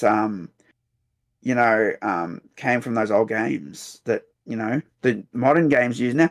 Doesn't Street Fighter and Tekken now have some sort of like story mode? Yeah, MK9 invented like big story modes. Absolutely. Actually, you're wrong. MK versus DC invented story mode. Fair. MK9 made it mainstream though. It made it excellent. No, because no one liked MKDC, right? Yeah, because it's bad. So what I'm saying is, they've all copied it now and incorporated it into the games that he loves and says, "Oh, they're the best thing ever." If Mortal Kombat wasn't around, they wouldn't have those features. Is it crazy? Is it crazy to say that like MKX like changed his mind on Mortal Kombat though? Because I think it did for a lot of people. So here's the thing. I've got a lot of images on this computer that show this whole Xbox promotion he was involved with to say that it was a good console. And at the time, there were lots of YouTube videos about it, and I don't have any of them anymore because this was 2013, 2015, 2014, right? Yeah. But I do have screenshots confirming that he was in this promotion by Machinima. And at the time, Warner Brothers gave Machinima a whole bunch of money for promotions, and it was for this. And then later, Warner Brothers bought Machinima because they closed all those channels that were promoting Mortal Kombat. A lot of people lost their channels. Yeah. And then suddenly he went to E3 in 2015 and Warner are there. So you see the connection in the past with Warner and this Xbox promotion by Machinima. Yeah. And then in future, still keeping that connection to Warner. In 2015 at E3, suddenly he's pulled into the game. Check out our game. And like, look, I know MKX is a good game. That's why I said it in the video. It is a good game. My nephew used to play it here. He never cared about Mortal Kombat. Yeah. And I put some footage in one of my videos once of him playing, and he could play like pro level. He was good. I was like, holy crap, dude. Like, like I can't even do that shit. Like, and so, yeah, it was definitely a good game. But the trust was lost for me. Because I know that he got given money to say Killer Instinct was good. Do you know what I mean? There was big controversy. It wasn't just him, it was a whole bunch of YouTubers. And they were doing that, to do that stuff and get people to buy Xbox One. And I'm not saying Killer Instinct was bad, but he was still given money to say it was good. And it was never disclosed. And that's why everyone has that, product provided by WB stuff now and all that. That changed a lot of those things. But he, like I said, he would dump on MK, and then there was that controversy, and those two things just make me think, you didn't used to like MK, Well, he like I said, I don't think it's wild to say that MKX changed his mind on Mortal Kombat. When it comes to the whole Xbox thing, I'm definitely unfamiliar with that. Like, I cannot comment on it, but that is. I'm not calling you a liar, of course. If you have the screenshots, you have the screenshots. But at the same time, with such a drastic thing, I mean, I would personally need to see proof to believe that. I was going to listen. Here's the thing. I was going to do a video. Yeah. Like, it was going to be the first video of this year. But then the LA fires happened, and I didn't want to do that video and possibly cause a big fuck you, Max campaign while he might be dealing with his house burning down. Right. So that's why I'm like, I'll just hold off. Right. And, I wish I could show you the stuff I've got, but I haven't edited anything. So, yeah. But I'll do a video later. Well, I'll definitely tune into that because, like I said, I'm not calling you a liar or anything or saying that I don't believe you. It's just, damn, that's drastic. Right. Yeah. And it was at the time, there were heaps of videos about it, and it's really hard to find them now. And at the time, he was called Miles923, not Maximillion. And then after that, he just changed his name to Maximillion to sort of get away from that name. Well, also, when it comes to the Xbox thing and Killer Instinct, I mean, yeah, he worked on Killer Instinct. He did a lot of the character trailers, right? And no dev really ever wants to say anything bad about their game, but at the same time, I mean, damn, Killer Instinct 2013 was a really good I love it. game. Dude, I interviewed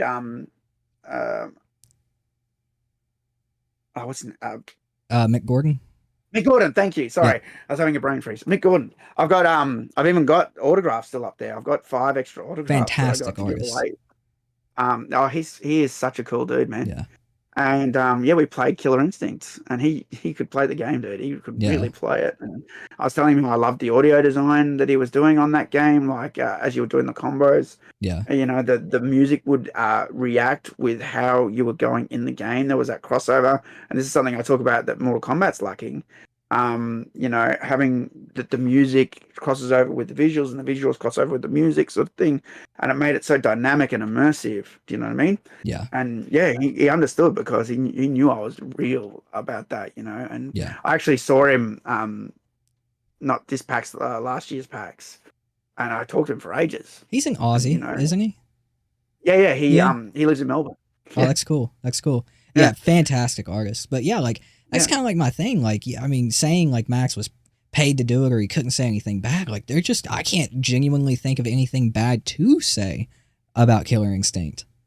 but that's not the thing. That's not. It doesn't matter that, like, if I was paid to say that this drink is great Yeah. and it wasn't, and it came out that it wasn't, yeah, everyone would be like, yeah, see, he lied. But just because then this drink actually is good doesn't change that. The fact is that someone still paid me to say that this drink was good, and regardless of if it was or not, I Yeah. was given money to say that.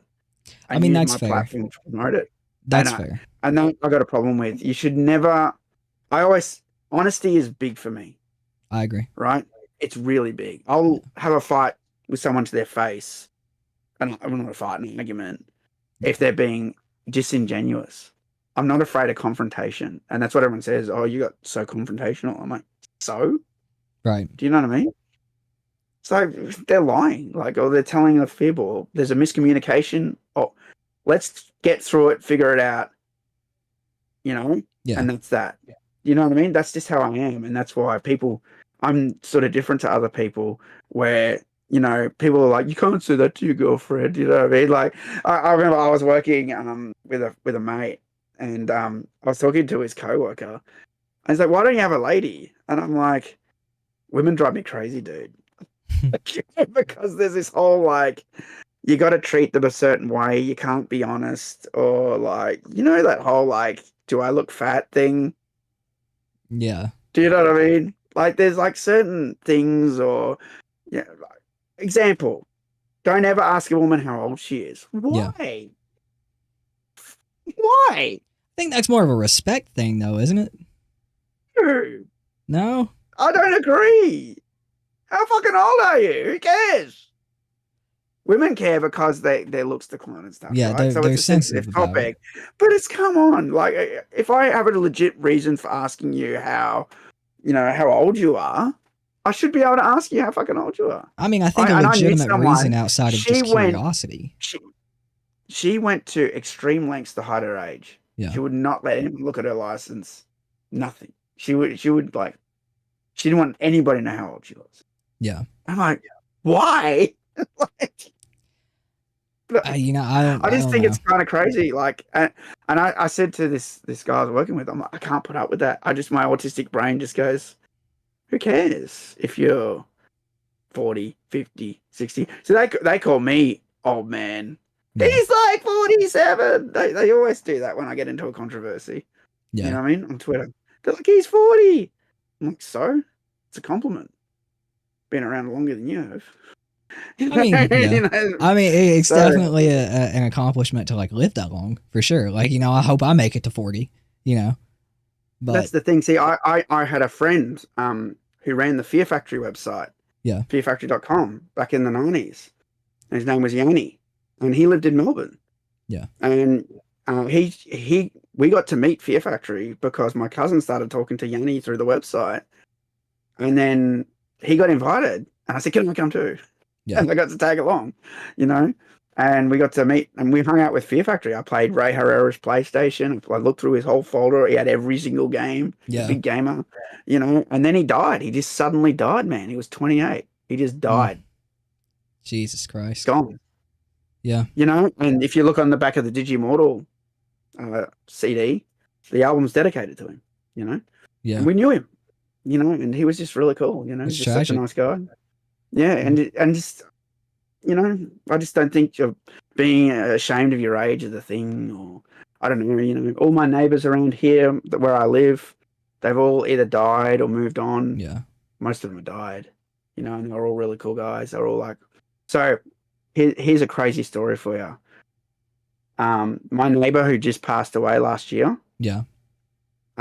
He was Chechnyan, and he escaped and came to Australia. Yeah. Almost got caught, almost got shot because he was conscripted and he left. And he got to Australia and he started living here as a truck driver. He became the best truck driver in Australia. He knew every back road, all the dirt roads. He knew how to move anything, anywhere, any cargo, right? Yeah. Then the President of the United States came to Australia, LBJ. They got this guy, my neighbor, to drive him around. It was like the president, the head of the Secret Service, then my neighbor, showing him all the back roads and driving them all around. That's crazy. And I'm like, I couldn't believe it, dude. He's telling me this story, and I'm like, no way. And then he showed me the gift he got from LBJ, the president. And I'll show you. I got it on my phone here. I'll bring it up. He was gifted a gift for showing them around. This Zippo lighter. Can you see that? Yeah, that's cool. It's got the presidential seal on it, right? That's I don't know where it is cool. now though, because he died. And Yeah. so it either got chucked away or someone got it.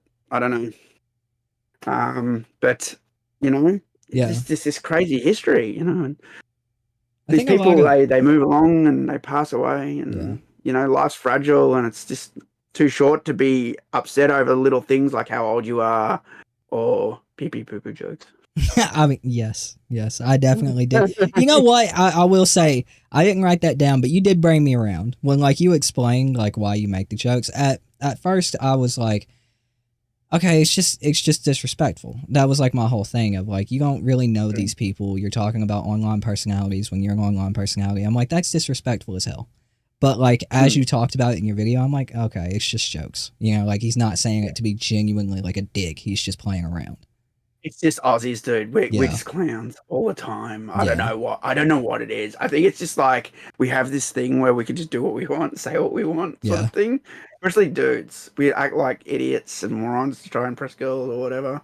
I don't know, and it's sometimes because it's something I said in the video. You hear it from people a lot that say Americans have no sense of humor. Yeah. If you do that in front of an American, they think you're just being a dickhead or whatever. But like we just do it because who cares? Fun, like. We don't take it seriously. We definitely have that sense of humor where I'm from. Like my brother could walk. My little brother, he's 19, about to turn 20. He could walk in the house right now. He'd walk back here, slap me on the back of the head, and say, "What up, bitch?" You know, like that. That's how we are around here. But like we know each other, right? Well, I'll give you a counter example to that, and I can't say the word. But if I go to my friends up, I say, "What up, C-word?" Yeah, right. And I think it's a thing of like not lacking sense of humor, but like who you say it to, right? Like my point was like disrespect, but like you explained. And then sometimes I call him like a racial slur, like as a joke, and he calls me cracker. Do you know what I mean? Yeah. And we don't mean anything by it. We just laugh because we're good friends. Right. You know, and that's just how Aussies are. We just don't care. Like, yeah, you know, and there's no disrespect. It's more like. You're respected more if you can take the crap that someone gives you. Yeah. Do you know what I mean? That's what Aussies respect the most. And like I said, I've gone to I love America. I've been there 5 times. I love it. I actually love it. And a lot of the people, Australians, always say, "Oh, fuck Americans" and blah blah. I'm like, oh, cool, man. You know, I always have a good time when I go to the States, man. Like especially in Chicago. I was taking photos on the Mortal Kombat 3 bridge. Yeah. And all the Americans would stop and wait for me to take the photos, and they were just really respectful. I thought that was really cool. Yeah. Here, no one will do that. We're like, just get in the way. They don't care. Like, you know, it's just like where I grew up, like the whole racial thing. Like I'm from the South, bro. I don't know if you know anything about the American South. Like I'm not like from Florida South, bro. I'm from fucking Virginia and the backwoods of Virginia at that point. So like, I'm not racist because like I've seen so much of it around, you know, like there's so many things. Like I don't joke around with words like that or anything because I've seen like legitimate racism, dude. So have I. Yeah. So there's a difference between, for example, calling out a stereotype like Apu in The Simpsons and saying that's racist. That's not racist. It's a stereotype. And that's a word that we've forgotten. It's a stereotype that plays on a race. Like, you know, Indian guy works in convenience store. Do you know what I mean? That's not wrong. Like, you come to Melbourne, and basically every convenience store is run by an Indian guy, right? And here's the thing. When you see the real deal racism, and I've seen it, this is a tweet that I put out a while ago about there were like skinheads in Melbourne. Yeah. Like, sort of like Romper Stomp. I love that movie, Romper Stomper, by the way. I think it's a hard movie to watch. It's very full on. Yeah. Right? But we had them in Melbourne. We really had them. I saw them, dude. I was going to the city to play MK3, and there's this street called Swanston Street, and it's a big street that people go up in the Melbourne city. it's reduced traffic. So it's mostly just walking, and you can just walk across the road and everything. Anyway, on the left side are all the shops, and on the right side, they're like churches and stuff at the start. And there was this church with these 2 seating areas, and it was just skinheads, dude. Like in the same outfit as in Rompers with the big long trench coats, and sometimes we'd see them beating people, dude, with knuckle dusters and guns. That's why they were racist. They really were. God, I live in America, dude, because I have a concealed carry permit. I carry my gun everywhere. Fuck that shit. Good, because I would do that here, and even my dad wants to carry a gun here. It's getting crazy here, man. Like Melbourne's going crazy, dude. Yeah. Do you know what I mean? And I love firing guns, by the way. I have fired guns. They're many fun, times. dude. I have an AR-15 sitting over there, and I have 2 Glocks. I'm an American, bro. I have a fucking assault rifle. I'm jealous. I am jealous. I went to Colorado in 2012, and more than anything, I wanted to fire an AK-47. I owned one last year. Yeah. It was my dream to fire that gun, and no one would let you do it in Colorado. They're like, just buy it. I'm like, I can't. I'm a tourist. I can't do it. Like, and then I bumped into these army guys at like a convenience store, and they're like, dude, we got our truck out the back. It's just full of guns. Like, we'll take you up to the woods, and you can fire whatever you want. And I'm like, I'd be a little nervous. Nah. Yeah. Like, can't do that on my own. Need someone as backup. Yeah. So I don't get shot in the back of the head and go, it was an accident. He didn't know what he was doing. Like, you don't know, right? So, I'm smart, but here's the thing. I talked about, movie production in Melbourne, people who work on movies. Yeah. And most of the movies that are made in Australia, they deal with a friend of a friend who provides all the guns. Yeah. That's his business. He's an armorer. Yeah. Like, and I've been to his place, and it's crazy. It's he's got outfits and uniforms, and he's got movie props for days. So he made the gun that Liam Neeson uses, the one that he filmed here about 4 years ago or 3 years ago. Yeah. It's a special custom gun. It doesn't exist. He made this Liam Neeson gun. So he was talking to Liam Neeson the whole time, and he made this gun for him for the movie. Yeah, that's sick. But I love firearms, man. Yeah. And like I said, I used to fire them in Melbourne. So they are expensive, but we have crazy gun laws here. We have absolute crazy gun laws. Yeah, I've heard. I couldn't imagine like most know I have 2 children, and like even like around me, like it's a bunch of methed out crazy ass white people, It's the thing. Yeah, no, and we've got other problems at the moment with violent crime going on in Melbourne. Yeah. Where now they flick the switch off on your power box, and if you come out, they bash you. That's like fucked. 8 people are waiting outside, then they just take all your shit. Yeah, that's fucked. And we can't have guns here. Dude, I can't have pepper spray here. Not allowed. They're trying to ban like machetes in the United Kingdom as well. Yeah. So everyone's got machetes here. These gangs all have machetes. Every single one of them. Mm. You know what I mean? You ban that, and they're just gonna find something else dangerous. So in my car, my mechanic saw it. He goes, "Hey guys, we need to have a chat." I go, "What?" He goes, "I know why there's a hammer in the front of your car." And I said, "Fixing things." He goes, "I know why that hammer's there." And I go, "You know, and I know why the hammer's there, but it's for fixing things." If anybody asks. Yeah. And he goes, "You can't have that in the car." He goes, "I used to be a hothead. I know what it's like. I got into trouble once." He goes, "You're a nice guy. Don't do it." And I go, "Dude, some guy jumped out of the car literally 2 weeks ago over there." And I pointed to like a roundabout that was near where we were talking. And he was threatening to bash me because he cut me off. And I beeped the fuck out of him for it. Yeah. And he wanted to bash me. He cut me off. And I said, and he's going crazy. And I have my hand on this hammer. And I don't get out of the car, but if they come near me, then it's go time. But I just put the window down, went, "You're on camera." And he drove off. I pointed at the camera. But I was ready to defend myself as well, You should, and it's gotten to that point now too, as well. It's gotten to that point now. Yeah. Where you just got to be like this now. You should absolutely be allowed to defend yourself. And that's why I thank God, I thank God for our gun laws in America, at least in the state that I live in, because I'm able to have that protection. I so wish we had those gun laws here. I really do.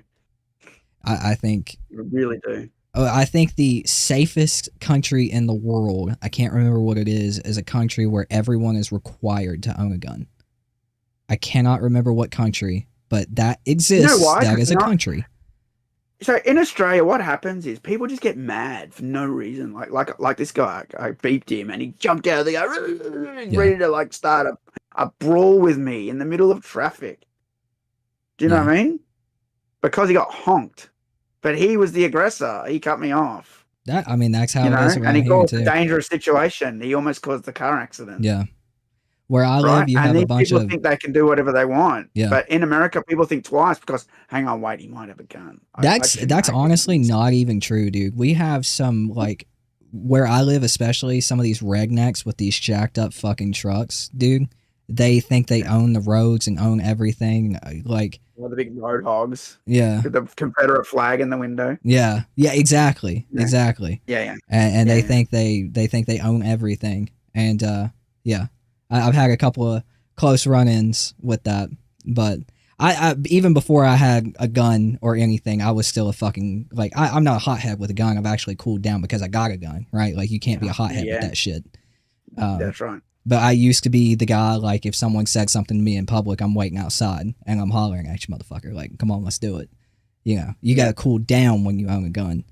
But that's right. And that's same with the hammer. Yeah. Sort of. You got to be prepared to do what you need to do. Never jump out of the car with it.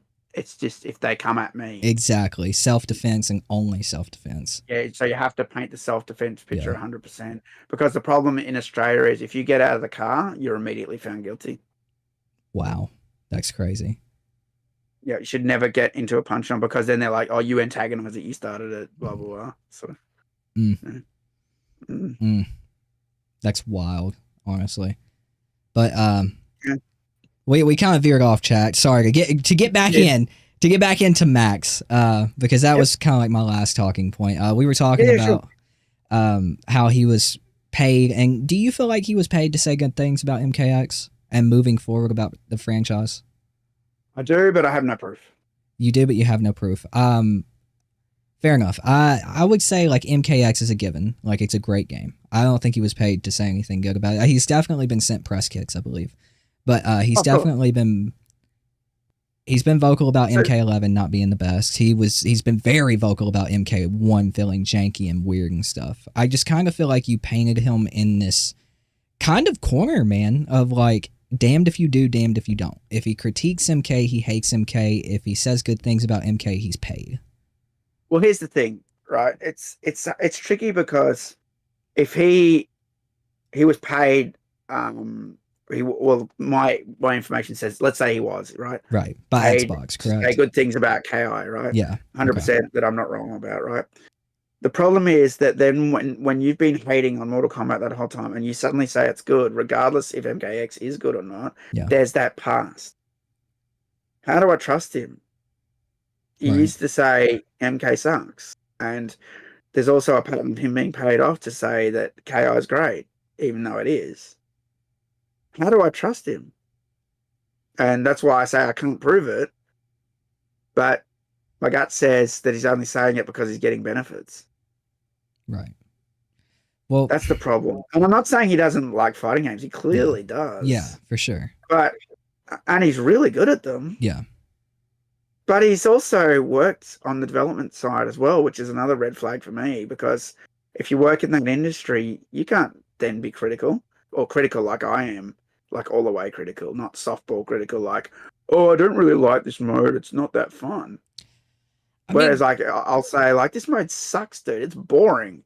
When we're talking about invasions. Is it is it that, or does he just try to keep his channel positive? You know what I mean? Like, there's so many negative people out there. Keeping the channel positive is, like, because you have to do that to work with the people in that give you codes or give you press kits or whatever, right? I feel like that's a pessimistic view to have on it, though, isn't it? It's not pessimistic, though, because I've done it, and that's what they expect of you. You know? I can't really argue with that.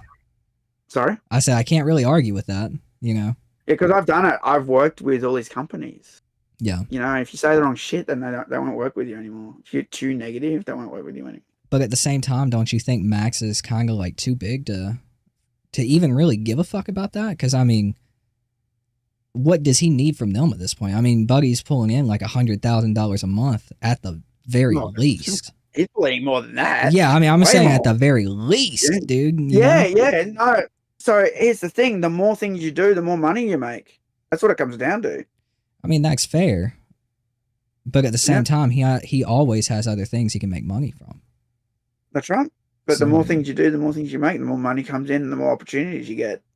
I mean, that's true. But I will say, like, he has been like very critical of MK1 if you kept up with it. Like, it was like. So here's the thing. Yeah. Here's the thing, and you're right. Yeah. And here's the thing that I always say about shills. Yeah. Right. At first, they're super positive until everybody else says this game sucks, and then they're like, then they suddenly shift their content to, oh, I don't really like what they did this and that, and then it's like a year later, suddenly it's like now like True Underdog Gaming, I call him Undies, whatever. He makes videos now criticizing the game, but when we did it a year ago, we were like criticized for it, for saying Invasion sucks and this and that.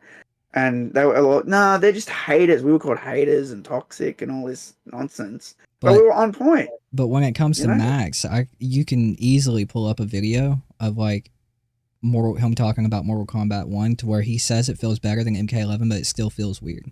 And that was during the beta.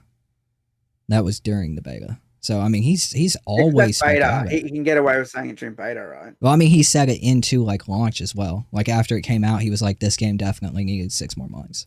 Like he's never really been like critical, like calling something like complete dog shit, except for like That's what I'm saying. Like, why isn't he? It is complete dog shit, MK1. Let's be honest. I mean, just the way he's operated his channel since, I mean, even I've watched him, he just focuses on the positives. And I don't think that's inherently bad.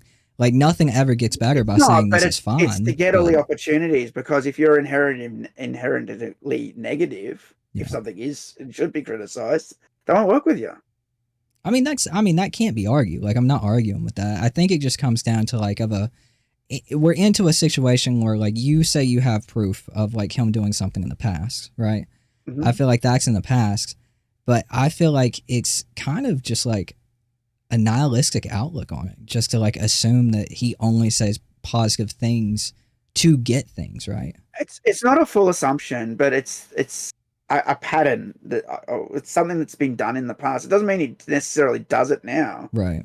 But it's enough for me to go, well, I don't trust him, right? And what he says, that's just what and that might be a paranoid look. People say I'm paranoid. I'm overly, careful with things. Yeah, and that might be, wrong to say that, but that's enough because of something he's done in the past. Right. And until someone can fully vindicate him, like now, I can't really then back him up.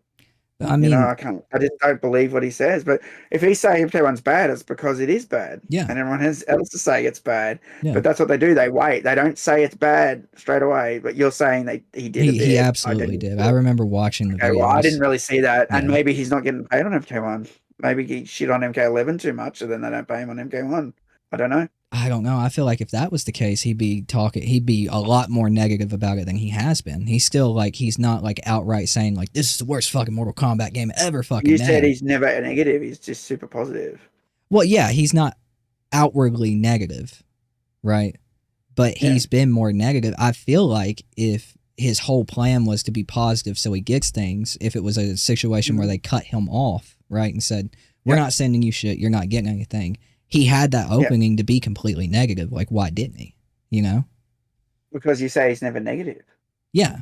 And that's like the point I'm trying to make. Like, what if he's just like outwardly positive instead of like focusing on the negatives? Maybe, but like they know that you can't be real. I believe in being, like I said earlier, I believe in honesty. Yeah. And if being honest is me raging at this, going, I hate MK1, I hate the gender swap Cyrax and Sector, the women now, like I did, and got a lot of hate for. I was just honest, man. Like, that's just how it is. And like people want to say I'm a sexist or misogynist or whatever. That's their stupid opinion. That's not what I am. And the team's met me. They know I am fiercely, defensive of Mortal Kombat, good or bad. I've always been like this. Yeah. Always. Do you know what I mean? And if it's good, I'll say it's good. If it's bad, I'll say it's bad, and I Right. won't hold back either way. Right. If I love something, I will pour my heart and soul into saying it's great, like MK9, Yeah. right? And if something's really bad and really crap, I will say why it's crap, and that's what I do in my videos. I break it down why it sucks. Right. Why it's just another timeline. Like, that's bad writing. Do you know what I mean? Like, or if it's this or that, there's no stakes. Where's the threat in the first Mortal Kombat game? There was none. The red portal, it does nothing. Yeah. Like, you know, these are all just points I make, and I make them fiercely and Yeah. 100%. I don't believe in doing softball. Yeah. Sort of like how Trump gets into trouble. He goes full stick. He's polarizing. Yeah. And it's not that I want to be polarizing. I just want to be fiercely honest. That's it.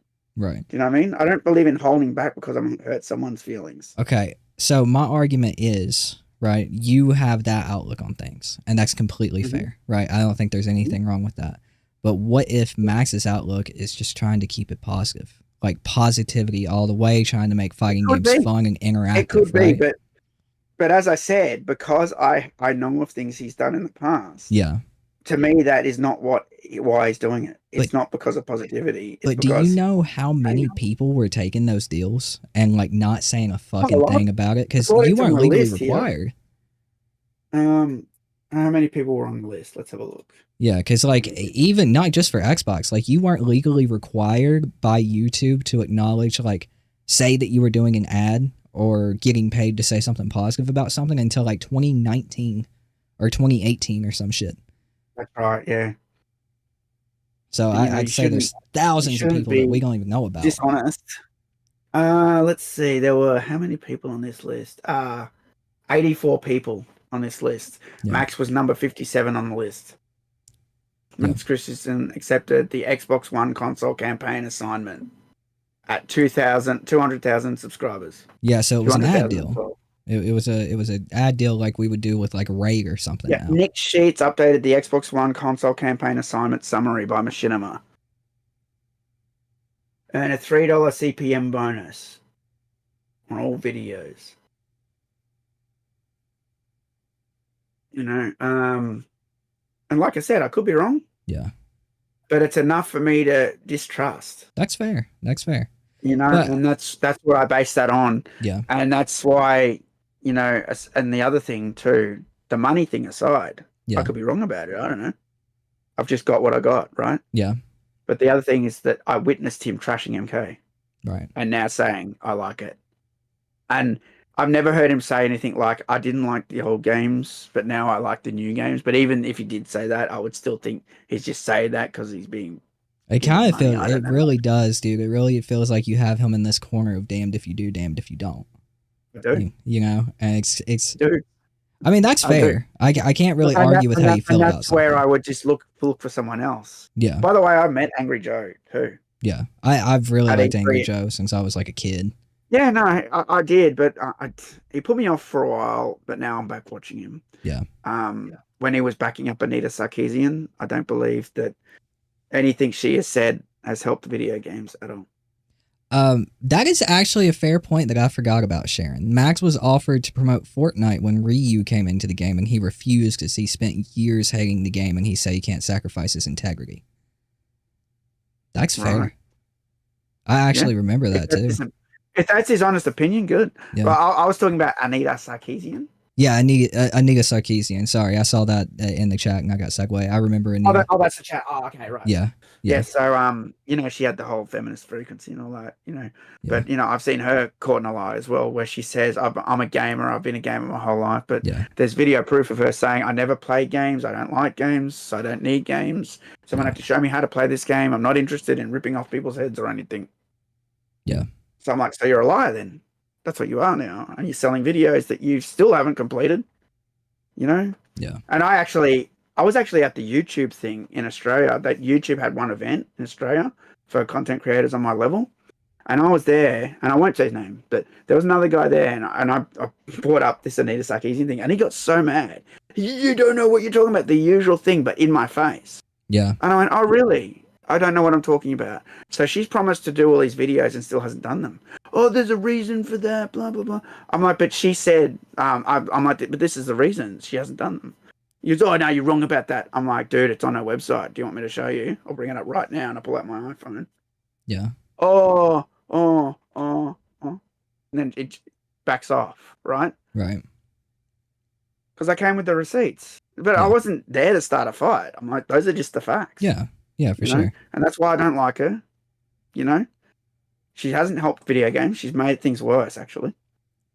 You know, and people like this just come out and just want to make money. There's so many people, unfortunately, that only want to make money. Yeah. That's their thing. You know? I think, like I told you before stream, a lot of people call me a fake MK fan because I'm not married to Mortal Kombat. You know, I'm really not married to it. I actually prefer Street Fighter at this point. To be honest, I feel like Street Fighter has put out consistently better games and improved their games, so I'm more of a Street Fighter fan than anything now. I actually am married to Mortal Kombat. We had a really great wedding in 2006. No, but you are right. Street Fighter, and that's something I made. Street Fighter really respects their legacy characters. They do, and that's one of the criticisms I have with Mortal Kombat. I'm like, why has Scorpion now got a tattoo of a scorpion on his arm? Why has he got a man bun? Where's the ninja mask? Why is there all this weird stuff hanging off his costume? It used to just be yellow and black. Do you know what I mean? It used to just be so simple, but so cool looking, so crisp, so intimidating. And that's the thing about Street Fighter 6. From day one, they've had the classic costumes in the game. That's what I'm saying. Ryu always looks like Ryu. Chun-Li always looks like Chun-Li. They've never gone woke. They've never censored anything. They've never, to my knowledge. I'm not a big Street Fighter fan. Although I did play a lot of it at E3 in 2008 next to the Mortal Kombat versus DC booth in Los Angeles.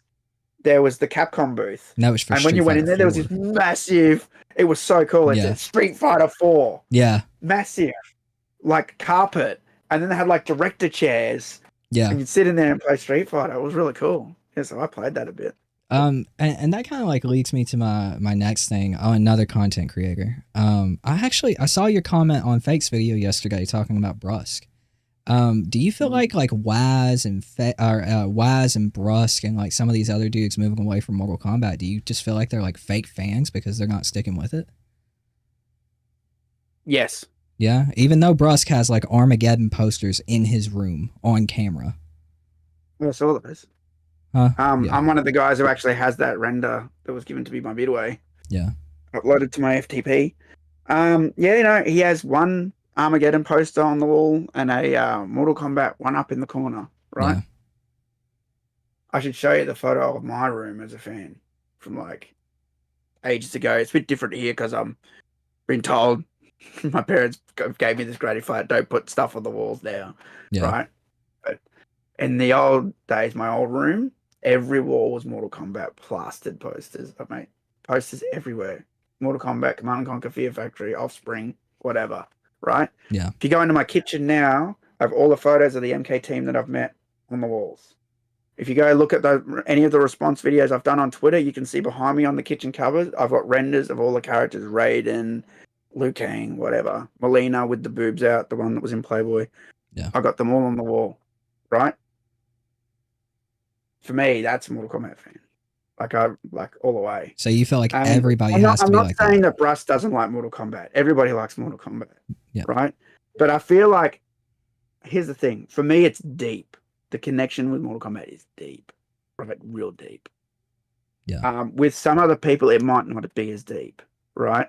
So they might just move on with the next aspect of their life. They'll have a family or blah, blah, blah, or decide they don't like Mortal Kombat anymore or go to a different game. Like that, they can do that, sure, that's no problem. Yeah. But my main problem with Brusque was that he was implied that we were dumb, that we were racist, we were stupid, you know, over, you know, gender swap characters, race swap characters, an argument over Tanya, who she was from Northern Saharan or Sub-Saharan, if she was Cleopatra, or if she was from like a more African Sub-Saharan sort of basis. Do you know what I mean? And he made us, that argument was just so silly. It was so dumb. Like, he wasn't even listening to us. It was just like, I'm right, you're wrong sort of thing. I'm educated. I know, you know, even though he's like caught in that video saying the wrong thing. That was my problem. I actually put in that Fates video, I don't like this video. This guy attacked us and you're saying it's based. Like, you know, he did. there was a way to go around about it being critical, and that wasn't it. I That saw. was my problem. I haven't seen him say that, but I mean, like, that's an opinion that you have from like a past dispute you've had with him. But I mean, That's from the dispute point of view for sure. Yep. But like at the same time, I mean, the guy's dedicated like the past like 6 or 7 years, however long. I don't really know exactly. I'm not a huge Brusk fan, but like that much of his life talking about Mortal Kombat. I mean, you know, I feel like calling anybody that moves on from creating content just on Mortal Kombat, especially with the current state that the franchise is in, calling them a fake MK fan is like, damn, like what is a real MK fan? So something I'll tell you. Yeah. Right. When a product starts declining, people jump ship. It's like the Titanic sinking. It's going down. Yeah. We've got to get to lifeboats, get to the next safe point, next other boat or land, right? That's what's going on in Mortal Kombat. A lot of people jumping ship. They think the franchise is almost dead. They think Warner Brothers is going to die. You know, Warner Brothers Discovery's been cutting things off. They think Mortal Kombat's going to get cut, right? And they're worried. So they're ready to go somewhere else. Now, I'm not saying that's necessarily what Brusk is doing. No, I don't think that's what he's doing at all. He also mentioned in the video, right? Yeah. That I also haven't had the best relationship with Warner Brothers. And that's one of the reasons I'm stepping away. Right? Did he say that? Because I don't remember that at all, dude. And you know who else didn't have a good relationship with Warner Brothers? Who's that? Yours truly. Me. Yeah. Did I step away? No. Nope. Still here. Still talking MK. Yeah. And I've said a few times that, oh, maybe this will be my last one. If it keeps getting bad and bad and bad, I always say that, you know. But then I'd cover the game, and like this game, we didn't even get the collectors at all in Australia. We couldn't get the statue at all. And yeah. I would have imported it by now, and I'm just like, no, not worth it. You know what I mean? Yeah. So, but I've stuck with Mortal Kombat. So I had a disagreement with Warner in 2011 or 2012, let's say. That was 12 years ago. And I was still stuck with the game. And I still upload the trailers, man. I uploaded the Conan trailer the other day. Yeah. And people are like, why do you upload the trailers if you hate the game? I'm like, it's not for me to decide if you like or hate the game. I just put the content up there, the best quality. I want to give you the opportunity to like or hate the game. That's on you. Am I incorrect in saying that? I mean, like, you stepped away from creating content for Mortal Kombat for like a couple of years. I mean, I'm looking at your videos right now; they're pretty spaced out from like 4 years ago. Step away. It was just I just got disenchanted with sort of making stuff. I had something called the Mortal Kombat Strike after Warner really pissed me off. The MK Strike, I called it. You know. Yeah. And I said I'm not doing anything with Mortal Kombat. Fuck them. You know, sort of thing. And I know that went on for a while, and then I just decided to go back and try and move on and patch things up. What were your reasonings for that, though, for going on your MK strike?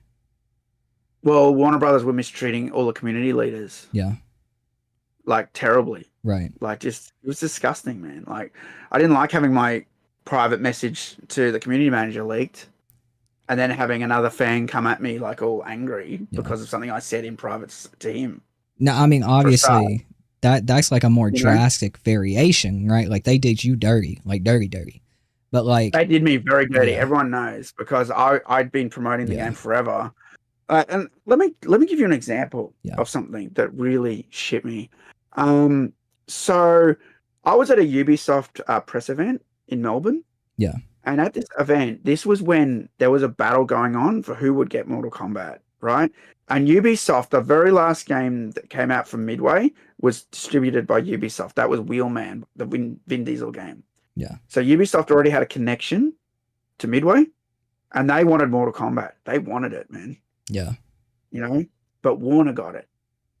And he told me, he goes, yeah, we missed out on it. We were spewing. We almost had it. It was always Ubisoft, you know? Because this guy was always really cool to me. Really great guy, right? And he goes, anyway, he goes, there's a guy in Australia. I'll give you his contact.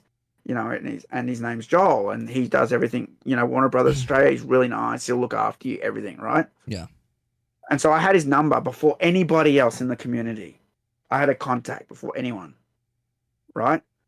But I didn't call him straight away because we were started to get emails from the community manager.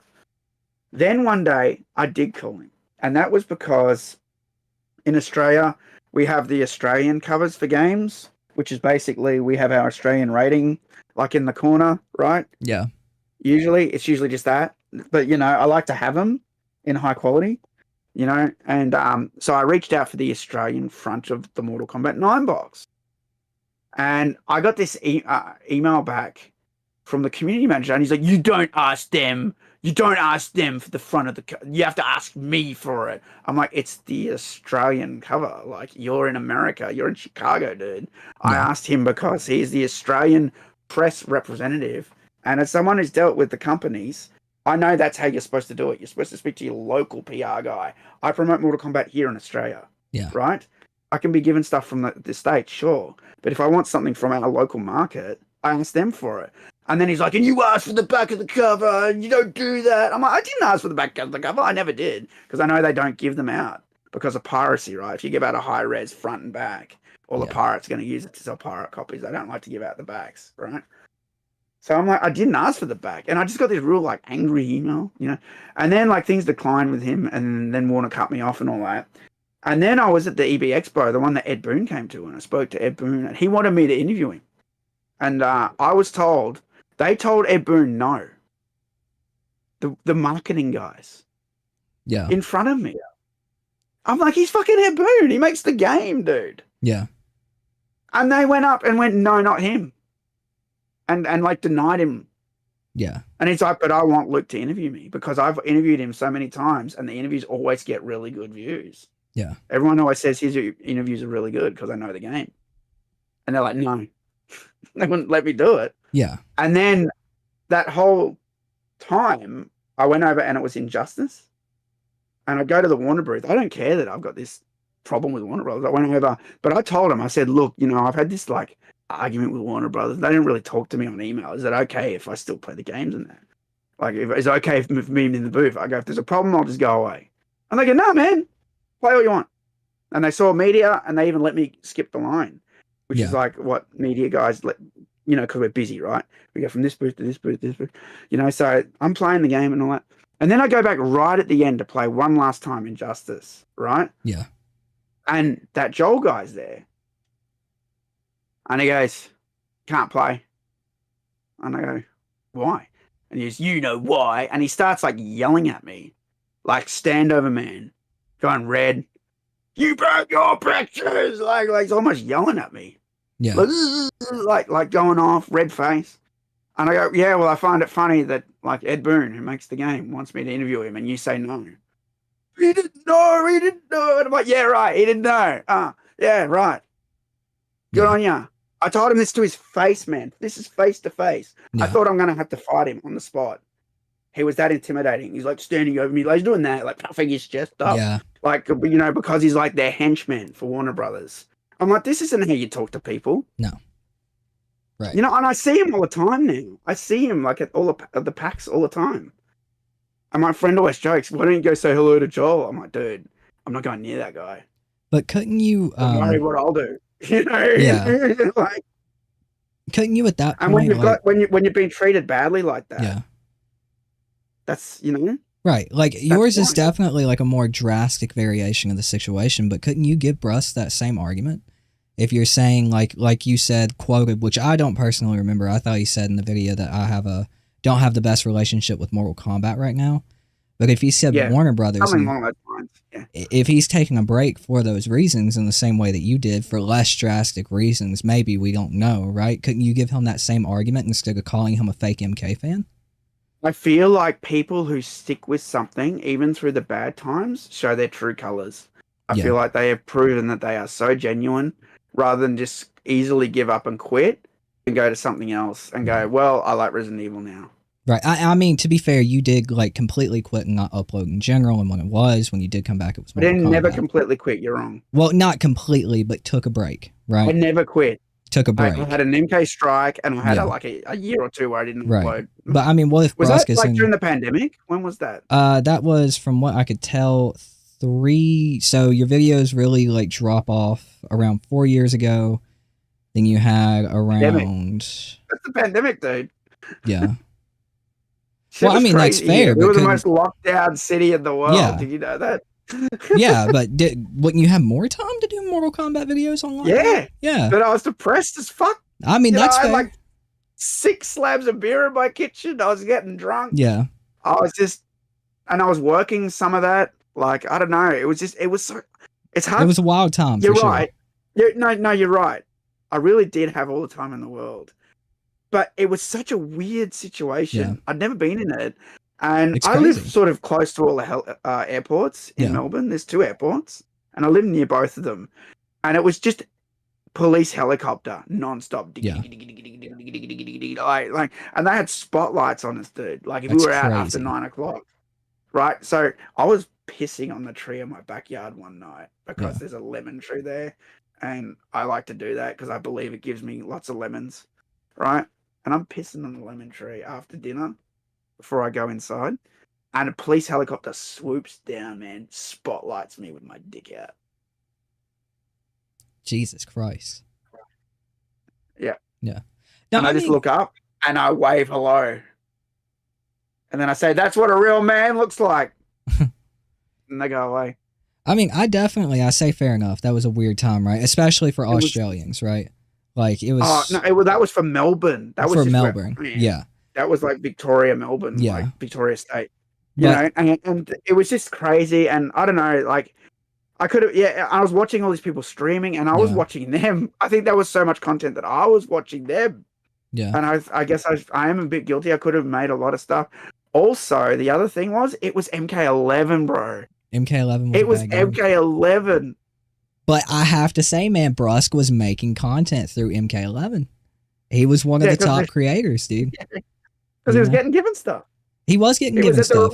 He was getting given stuff. It was at the reveal event. It was at MK11, the reveal. He was getting given stuff. He was at the reveal event. But at the same time, right, at the same time, if he's stepping away because of a bad relationship, because they've done him dirty in a way that we just don't know, he hasn't talked about, I don't think it's fair to like call him a fake MK fan when you kind of went through the same thing. You know what I'm saying? Never done that, though. Well, I mean, no, you didn't completely quit, but you took a break. I've never quit. You took a break. I've never quit. Ever. I mean, one can definitely like kind of get the opinion if there's like, so let's see, there's 1, 2, 3, 4, 5, 6, 7 videos uploaded 3 years ago, and then it jumps to 2 years ago for your next video. So it's like a whole year in between. You know what I'm saying? So we were making something called Outworld Tours a lot of that time as well, which were all-day shoots. So I don't know when that is in that timeline. I'd have to look. Yeah. But that's something we were working on around that time as well. Right. Not around the pandemic time, probably more after it. But we'd shot stuff before it and after it. So yeah, I think that would have been around 2022, which the pandemic, I don't know how long Melbourne was locked up for. But like 277 days. Damn, so almost a whole year from, I'd say it started in like 2020, which is when all our shit started as well. 29, not 19, 20, yeah, 2020. Yeah. Maybe late 2019. I'm not sure exactly. Because I remember calling it. It's all a blur to me because, like, I know this sounds stupid, but I was just here every fucking day in this place. And I couldn't even go to the place I play Pokemon in because it was 1K too far. They had this whole, like, range limit. You could only go 5Ks, and it was 6Ks away from me. I was so mad. That's crazy. You know what I mean? I lost my Pokemon community because of that. Some fucker came in and, like, took them all over to his group. I was running that, you know? And it was like I could go to the shop. I could buy movies. They gave us money. Yeah. I could go to the park.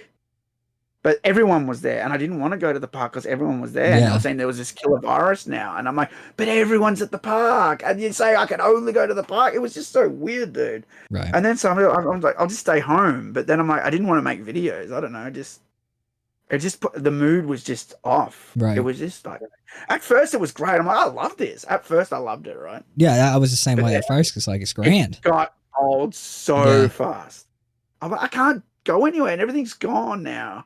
I used to be a dude who was like, the place I liked is gone. Yeah, forever. I used to be a dude who was like, dude, I could stay at home, right? I'd rather stay at home, but like after the pandemic, if I'm inside for like 2 days, I start fiending to leave the house. That's right.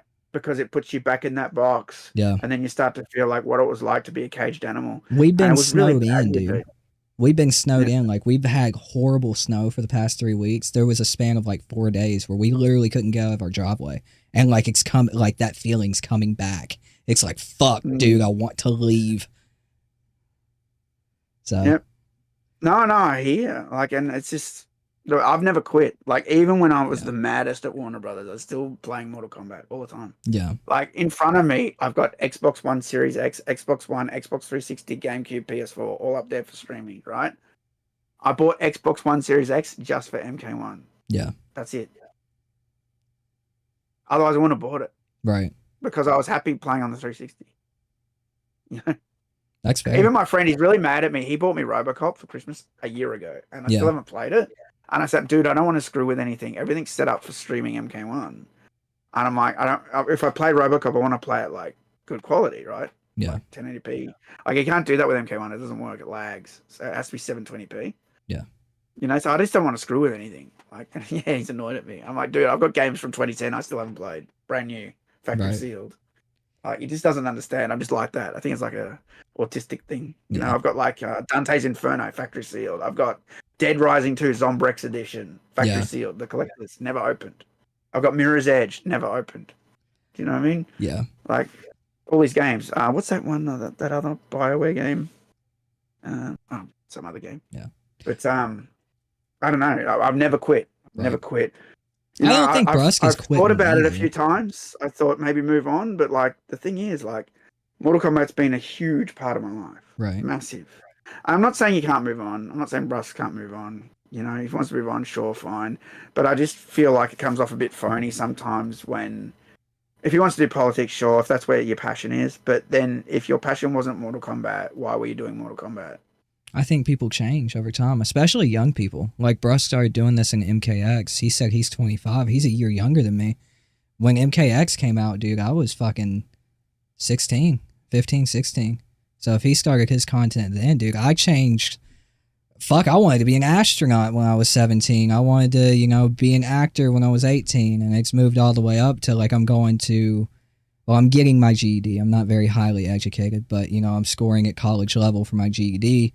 And I'm going to college to be a physicist, you know, and that came out of fucking left field. You know, I learned to like numbers, you know, and I've changed so much from jumping to wanting to be an actor when I was 18 to doing Dead by Daylight videos when I was 22, 23 to now I want to be a physicist, right? So I think he's changed, and, you know, I don't necessarily think that's phony. You can change, sure, but I think the problem with me is that I haven't changed. And I just think when people say I love Mortal Kombat's the best thing ever, and then go, I don't want to do it anymore. They didn't really like it. But I mean, you also have the advantage of, like, when you found your love for Mortal Kombat, you were already, like, you said you were born in 77. Those games came out in 92. They started. 92. Yep.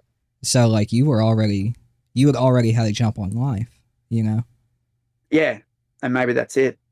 But, like, I don't know. It's just, I feel like if you really love something and then you just drop it cold turkey, I just feel like you weren't a fan. Did he say he was shopping at cold turkey? No, I don't think he did, to be fair. I think he did say he was still going to play it a bit and stuff. Yeah. I don't know. I just think when your whole content's based around it and you're suddenly quitting because it's in the toilet, I don't know. I don't reckon he'd be quitting if Mortal Kombat wasn't in the toilet. I think that's a question that we'll never have the answer to. But obviously, being realistic in the situation, you can't rule that out, right? Like, what if it wasn't in the toilet? Would he still be making content, like you said? But I think that's in my opinion, a nihilistic way of looking at it, right? Like, maybe he really maybe he's just evolved, man. You know, like he said he was doing all that shit for Kamala Harris and everything. And being a teacher, man, that's based. If I would have had more teachers like he's talking about he had, and like he wants to California's got 1 million teachers that love Kamala Harris. No, I'm not talking about Kamala Harris specifically, but like him having that college professor that like really got him learning and him wanting to do that for other people. Dude, that's based as fuck. If I would have had more people like that, I would have graduated high school. You know? Based, that's just inspired. That's just inspiration. If you just want to do something because you're inspired, sure, that's not based though. Well, Based is I when think you have a really anything heavy that's take and you stand up for what you believe in, and you don't care about the consequences. That's based. well, I mean, yeah, I think being another positive member of the community, like doing what you can to inspire the next generation and teach them, right? Because teachers don't get paid a whole lot. I'm going to tell you something about teachers. I've had a really bad experience with teachers. Same. Really bad, right? My high school wasn't that great. My primary school wasn't that great, right? My sister's a teacher. My auntie's a teacher. My other auntie's a teacher. I know so many teachers, Yeah. right? And when my sister was becoming a teacher, she's the closest one I'm closest to, I said, don't do it. And she goes, why? I said, you remember when we were teenagers? You remember when I annoyed the piss out of you on a daily basis just for fun, just for kicks, because I'm your brother? I go, times that by 100. I go, you can't handle it. Don't do it. And she got so mad when I said that. And first day was exactly that. It's exactly what I said. I said, you can't handle them. I go, because she gets headaches and stuff. Yeah. And she's just had brain surgery, actually. Jesus. I hope she's doing well after that. Good Lord. Yeah. She's recovering, so. Yeah. She had a tumor. Jesus. But she always had migraines. And that's why I said, don't do it. I go, you're going to get a headache. Yeah. These kids that they don't want to be at school. They're just going to, fuck with you just for fun. Like we used to do. Yeah. I was sort of a good kid, actually, believe it or wasn't. not. I was never like I am now. I would never, ever talk out of step like I do now. No way. I was a good little boy. See, I wasn't. I was a good little Christian boy. You know what I mean? But you know what drove me to that was being bullied and being harassed by people and learning to stick up for yourself. See, I wasn't, and that's why I think it's such a base take from like Brusque. That's why I think it's based. Like, I don't think it's based at all. It's just him being another teacher. That's fair. But like, if I would have had teachers in elementary school that actually cared to sit down and help my autistic, dyslexic, ADHD ass instead of like trying to put me in counseling and shit, I wouldn't have had an assault charge when I was 12. I would have been on like a better track. And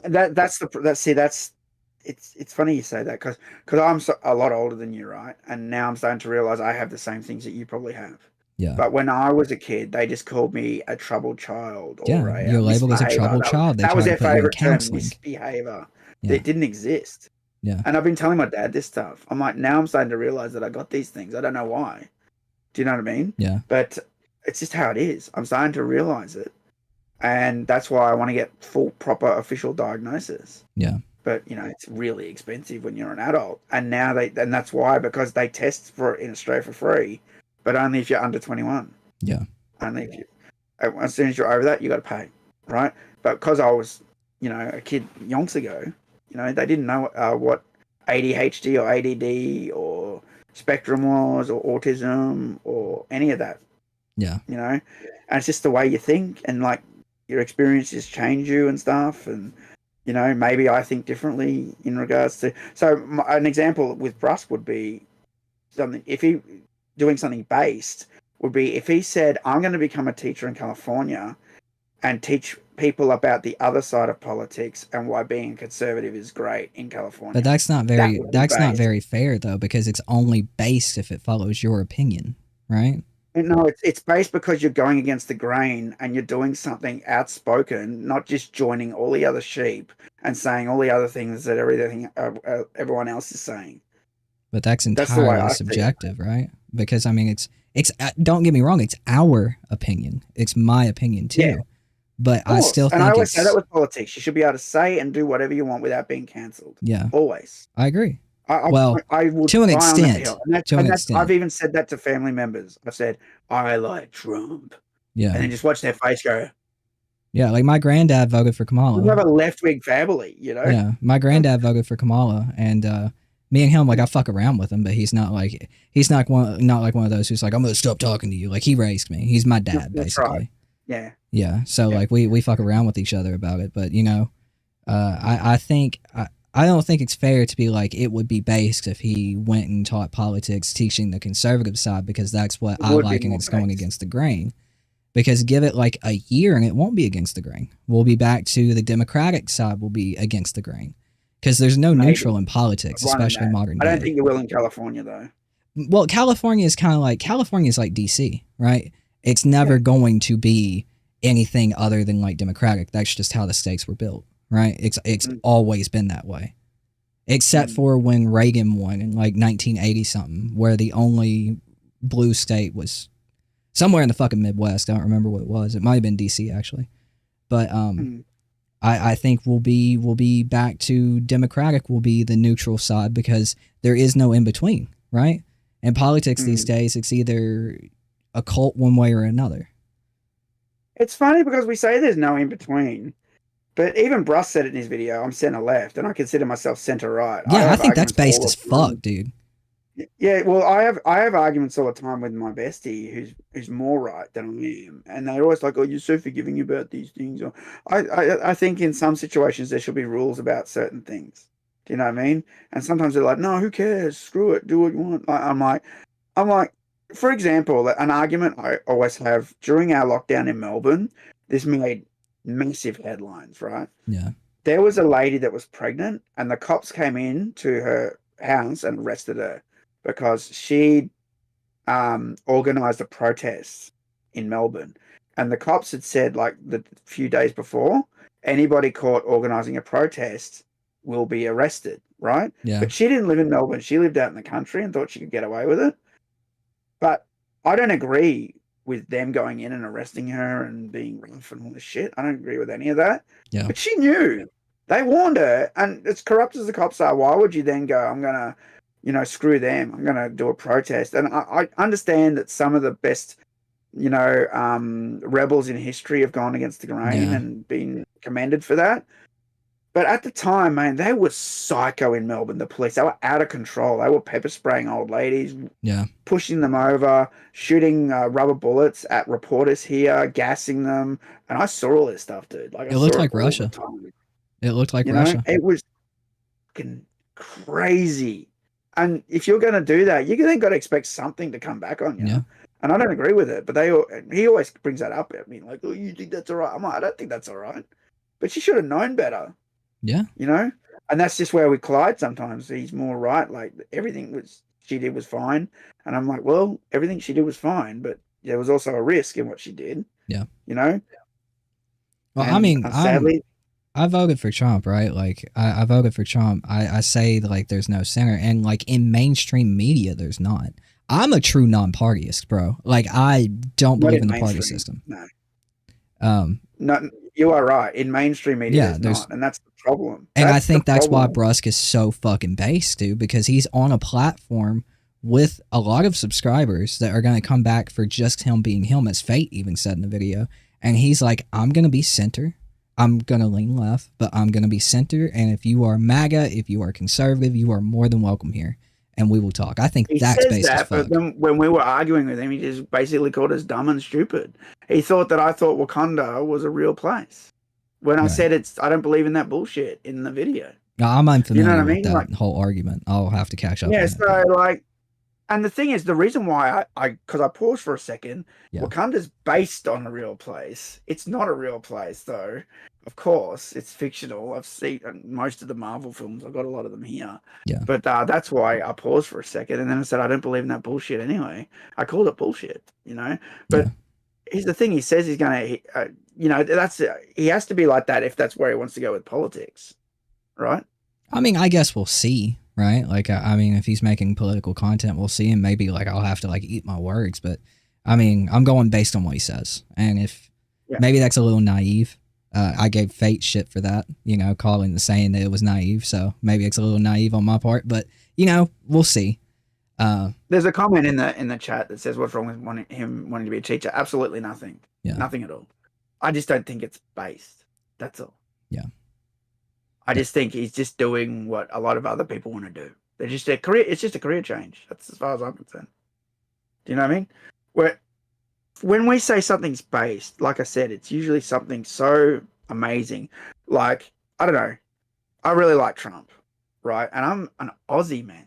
You know how much crap I get for that in Australia? Yeah. I like that he stands up for what he believes in.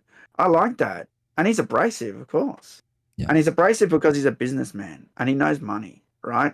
He's not a politician. Politicians softball you all the time and act like your best friend. He's not that. Like, I'm not here to be your best friend. I'm here to make America great again. Yeah. I like that. That's a great slogan, right? That's based.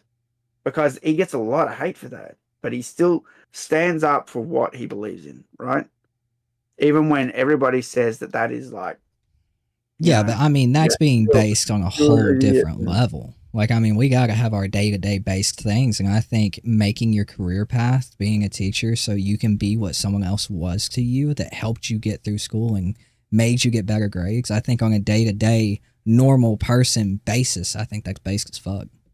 I just say inspired. He's inspired, dude. It's like my argument, my rebuttal, I guess, would be to that was like when I was up and coming as a Mortal Kombat website, you know, I saw that MK Online was doing it. And I'm like, oh, that's cool. And I'm like, I wanted to do the same thing. I didn't want to beat them, right? I just wanted to promote and meet the guys like they did. It was just, but I didn't think it would happen, dude.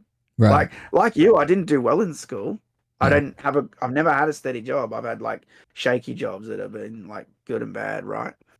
And so money's been just up and down for me crazy, right? Sometimes I got a lot, sometimes I got nothing, right? And so I didn't think that I could ever aspire to meet these people, right? And playing the game, working my arcade, you know, and they're doing that stuff. And then everything just fell into line. I started a website, and then I found out about what media is and press, and then you talk to them, and then I got the opportunity to go there. You know, I never thought that was based. I was inspired to do that stuff. Do you know what I mean? For sure, I did it. Yeah. You know, I felt like I accomplished something. Sure, right? It's more an argument of the term based versus I don't think it's based what he's doing. I think he's inspired and he's having a career change. That's fine. Good luck to him. I'm just saying, I just think it's, you know, I don't think it's bold what he's doing. That's all. No, I mean, it's not bold. It's not But that's what based is. Based is like bold and out, you know, standing out and being, I mean, you know, you see the meme with the Chad, you know, he's got the big chin and you know, it's black and white, you know, and he's got a big beard, you know. I don't really... Bold. Is that the definition of based for some people? Because my definition of based was just like doing something. Maybe I'm looking at this wrong, but that's the way I always see based, as someone who does something regardless of if, you know, for example, me walking into a very left-wing place and say, I like Trump, and then getting dirty looks from everybody. Do you know what I mean? See, I think that's more of just like bold, right? Like that's bold. Based to me is like... based is. I think it was based that I went in there and said that. And, you know, backed up what I believed. You know? I guess double meanings, I guess. Maybe I'm looking at it wrong, but I've always thought that based meant that, because every time I see the example, it's someone just putting their foot down and being like, no, I'm going to do it this way, being bold, outspoken, and not caring about who they upset or whose feelings they hurt. I don't know. You know, regardless, like moving away from the word based, I think it's awesome. I'll use the word awesome. I think it's awesome what he's doing. I do. Well, so do I. Yeah. Like getting away from the fucking word based. You know, like his sounds racist. You know, it could be ill-informed. You know, I don't think internet arguments should like. It's just stupid drama. Yeah, it's just stupid. If you want to go be a politician and be a Kamala Harris supporter, go ahead. I don't care. Do you think? I'm not going to cancel anyone for their politics. I mean, no. So as I said, I play Pokemon Go. One of my friends, she's a lesbian. Yeah. And we've traveled to Japan and Bali. I've traveled well with her, and she hates Trump. She hates when I even mention him. Yeah. She's still one of my friends. We don't not talk to each other because of it. Yeah. Do you know what I mean? It's like me and my granddad. My granddad is vehemently against Trump. Like, thinks he is one of the worst people to ever exist and everything. And like I told him, like, Pap, I'm voting for him, dog. And he's like, oh, you better not, and whatever. But, like, you know, we'll fuck around with each other. Like, he won, and the first thing I said to him was, hey, looky there. And, you know, he goes, fuck you. And we keep moving, you know? Like, 4 years, I said Trump's going to win. They said he's going to jail. And I said, well, yeah, right. Yeah. I still think, like, I'll be on record, on camera, saying I think Trump's a fucking idiot. He's just less of an idiot than Biden or Kamala was. He's an idiot, though. What idiot in what way? He's an idiot in how abrasive and the fact that he doesn't watch his fucking mouth. He is so goddamn disrespectful to every fucking person that disagrees with him. I think it is to a childish level, right? But he has the right to disrespect them if they're being. Well, yeah, I mean, he definitely being an American, he full on has a right. But I also have the right to think he looks like a fucking idiot doing so. You know, like. Yeah, but I just think that takes a bit weird. If they're treating him badly and then he treats them badly back, well, they asked for it. Well, I mean, it's kind of like two wrongs don't make a right at that point, right? I mean, we're taught that shit in grade school. It's funny you bring that up because I actually hate that saying, and I believe that sometimes two wrongs do make it right. Well, I mean, yeah, in drastic situations, right? Like you kill someone in my family, you know, shit's gonna happen. But like, but like, you know, someone coming on there is like, oh, Trump, he's so abrasive. He's not doing things right. He's got bad policies. Look, like him jumping on there. He's polarizing. He believes in saying what he believes is the thing, and moving forward with that. You know, he has 100 executive orders ready to go tomorrow. Yeah, 100. See, I was watching Trump videos all morning. I can't wait till tomorrow, dude. I'm excited. Yeah, I'm just here, man. I've seen such a shift in like him wanting to make the country great again. You know what really made me sad? Seeing LA with all those, you know, homeless camps, and it wasn't that great when I was there last in 2010. But like seeing all that stuff, I've seen some bad stuff, man. I remember I was in LA since the early 2000s. South Park, fucking California, city of the homeless. You know, like it's been made fun of for years. Well, I was walking down. I was on 6th Street, and I was walking down 6th Street at night to get a Dr. Pepper or something. Yeah. And I'm going down there, and on the other side of the road, there was this fancy Japanese restaurant, and there was those grates that are above the train tunnel, right, with the hot air coming up. Yeah. And there was, you know, 1, 2, 3, 4 homeless guys lying across it, stay warm. Yeah. Yeah, it's terrible. Guy. And the rich walked over them and just stepped over them like they were nothing. And I saw that, and I was pissed off. I was really pissed off. And then I come back to Australia, and people are like, "Why do you always trash the homeless?" And because here, you got a guy that sits there with a hat out saying, "I lost my house," and he's written this sign, "Help me, please," blah blah blah, right? And I'm like, he's not homeless. He just wants money. And they're like, how do you know that? And I'm like, well, I worked in the salvos for a while. So I used to do voluntary work at the salvos. And we had a homeless guy across the road, same thing. And he had a BlackBerry phone behind his back. And they just ask for money. Then they go home, keep all the money. I said, the real homeless people we should be helping are like the people I saw in America that get stepped over. They're not asking for money. They got nothing. You know what's funny to me, though? Being like... You know... And then we have the same here. They're sleeping under a bridge. They're not asking for money. No one helps them. But you know what's funny to me? Being like true, like I'm true center, like non-partyist. I'm not going to suck anybody's dick, you know. Elon Musk, who's like held in this high regard right now, one of the richest dudes in the world, had the money to like buy Twitter for $44 billion or whatever, has been on record saying that he could fix homelessness in America for something like $2 billion, which is like 1/20th, 1/30th of what he paid for Twitter. And why hasn't he done it? Why hasn't he done it? You know, that's a good question. You know, ask him. That I wish I could. Like that's the thing. That's why like I'll never like get down on my knees for a politician or like worship them. I like Elon, but he's done a lot of things I don't like. I don't like that he called it X for a start. It's stupid. It's dumb. And I don't like that he was having this thing with Osmongold, this whole like, I knew what he leaked his DMs. And now he just admitted it this morning. He just admitted that he bots it. I'm like, well, then you owe Osmongold an apology. Yeah. You're like screwing with his check mark and stuff. Yeah. Just shut up. Yeah. Shut up. You were caught. Right. Just shut up and admit it. You know, but I like him. His rocket technology is amazing. It's fantastic. Starlink, like being a physicist, bro, that shit's nuts. You know? I know, watching the thing catch it. And the Starlink technology, it's so great. Yeah. Without that, we wouldn't see any coverage of the LA fires. There was no power, no internet, no nothing. Without Starlink, there was nothing. And all those people who constantly bash Elon Musk, they owe it to him because they wouldn't have been able to do any of those videos for the places they work at if it wasn't for Starlink. Yeah. Do you know what I mean? I agree. And and a lot of people will say, "Oh, but that's not Elon. It's the blah blah blah." It doesn't matter. He's the driving force behind it. And him buying Twitter, by the way, it saved. It saved. Yeah, it saved it, but at the same time, fuck me, man. He's doing the same shit. A little bit, yeah. Yeah. But look, there were people that were banned. I didn't agree with the Donald Trump ban, and I didn't agree with. There were people I followed. Sargon of Akkad. He used to criticize Anita Sarkeesian. He was banned off Twitter. Yeah. They just called him the usual Nazi, blah, blah, blah, made up a reason and banned him. And him buying it shattered their grip on freedom of speech. And they've never been able to get it back. And that's why every time they go, we're on Blue Sky now. And I'm like, no one's on Blue Sky now. No one. And everyone will be back on Twitter. And that's why they're on Twitter saying, I'm on Blue Sky, but they're on Twitter. Yeah. I just think it's silly. Yeah, I think it's a rough thing because, like I said, I feel like everything to do with mainstream right now is either leaning one side of a cult or the other, right? Like even Elon. Right. You're right. And it's so hard to stay partial.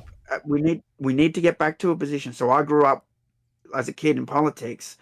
You weren't cancelled because you liked Liberal or Labor in Australia, which is the other way, by the way. The Labor Party is Liberal and Liberal is Labor. I don't know why. Yeah. But you weren't cancelled for that. People would make jokes like, oh, he's a Liberal supporter, or he's a Labor supporter, or whatever, blah, blah. That's as far as it ever went. It was all like, don't talk to him. Don't engage with him.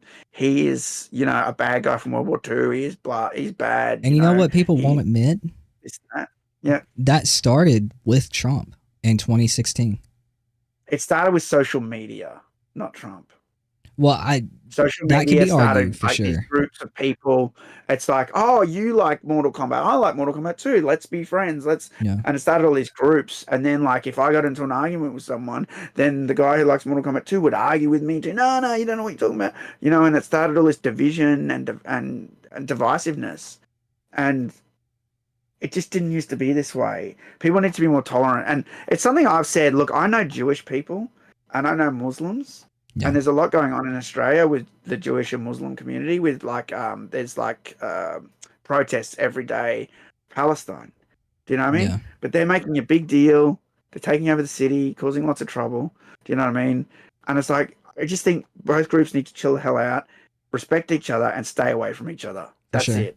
And that's kind of...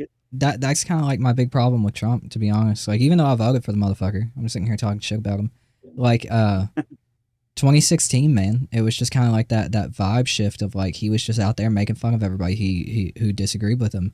But you go back to what was it, John McCain up against Biden. There was an interview where McCain was doing like a campaign some shit, right? And this lady got the microphone. He handed it to her, and she was like, "Oh yeah, what do you think about Barack Obama being Hussein or not being an American?" And McCain just immediately ripped the mic back, and he's like, "Nope, he's a fine family man, and that's all we're gonna say about him." Like I wish we could get back to that shit. Fair enough, but I think sometimes when they come at Trump, the stuff they said about Trump was vile, dude. I mean, I'll agree with that for sure. And so that makes you defensive. I'll agree with that, but they're not going to be the president. Maybe you shouldn't attack back, but that's just the way it is. With when people come at me, I come back harder. That's the way I am too. I mean, that's fair enough when we're just like reporters or journalists or people on the internet. But I mean, he's the president. You know what I'm saying? He's running for president. See, that right there, what you said right there is why I love Trump. Yeah, that shouldn't matter. Right. He should be able to say what he wants. Who cares if he's the president? And that's the thing. That's the problem, that they have painted everybody as presidents or politicians are nice and they're soft and they're nice to everyone and they're phony. They're fake, dude. Yeah. Trump's not that. He is not politician. He's not presidential. He's not. He's raw and honest. Yeah. And what he says, he believes. That's it. And that's why people hate him. So they hate the honest truth. Yeah. That's just how I look at it. And that's why I like him. I mean, I definitely know that's why some people I got attacked by these left-wing guys when I replied to a tweet that Will Wheaton said. He's like, Trump's a fucking pig, right? And Yeah. it was a video of Trump with these reporters in the Oval Office, and he's just being nice to a female reporter. He's not grabbing her, or he's not like trying to fill her up or anything. He's just being nice to her, going, "Oh, you're nice, you're pretty. Where you from?" So that sort of crap, right? Yeah. So when he is presidential, he gets called fucking pig.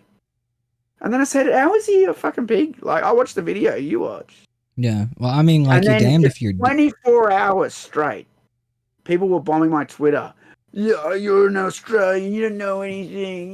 You don't know shit. And I'm like, dude, you can see the video. Like, Yeah. and that really pissed me off. I mean, when you're That showed me up that they're just a bunch of liars. when you're in the I light started to like look that, into right? Like, you're damned if you do, you're damned if you don't. I mean, people blamed Obama for just about every fucking thing, you know? Well, I started to look into things they say about Trump, and then I started to realize they're never true.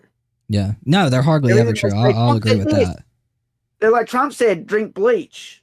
I'm like, he didn't say that. He said we need to get our what do you say? We need to get like our scientists together and come up with something to beat this like COVID thing, like a detergent or something. He said something like that. Yeah. That was the exact quote he said. He never said drink bleach. No. Inject bleach. That is a lie. Do you know what I mean? Yeah. And every time I started to investigate these things, I'm like, it's just bullshit. They're just either exaggerating what he said or lying about it or twisting things. I'm like, you never said that. Right. No, that's fair. That's fair. I mean, like, that can't be argued, honestly. Yeah. Much rather people say what's really on their mind instead of being politically correct. I think Total definitely agrees with that. Yeah. I'm more of a stance of like respect is a big thing where I come from, you know? Yeah. And like absolutely like respecting people you don't know, even if they're saying bad things. I do too, but I believe you can be open and honest and even abrasive if you have to be and still be respectful. That's fair.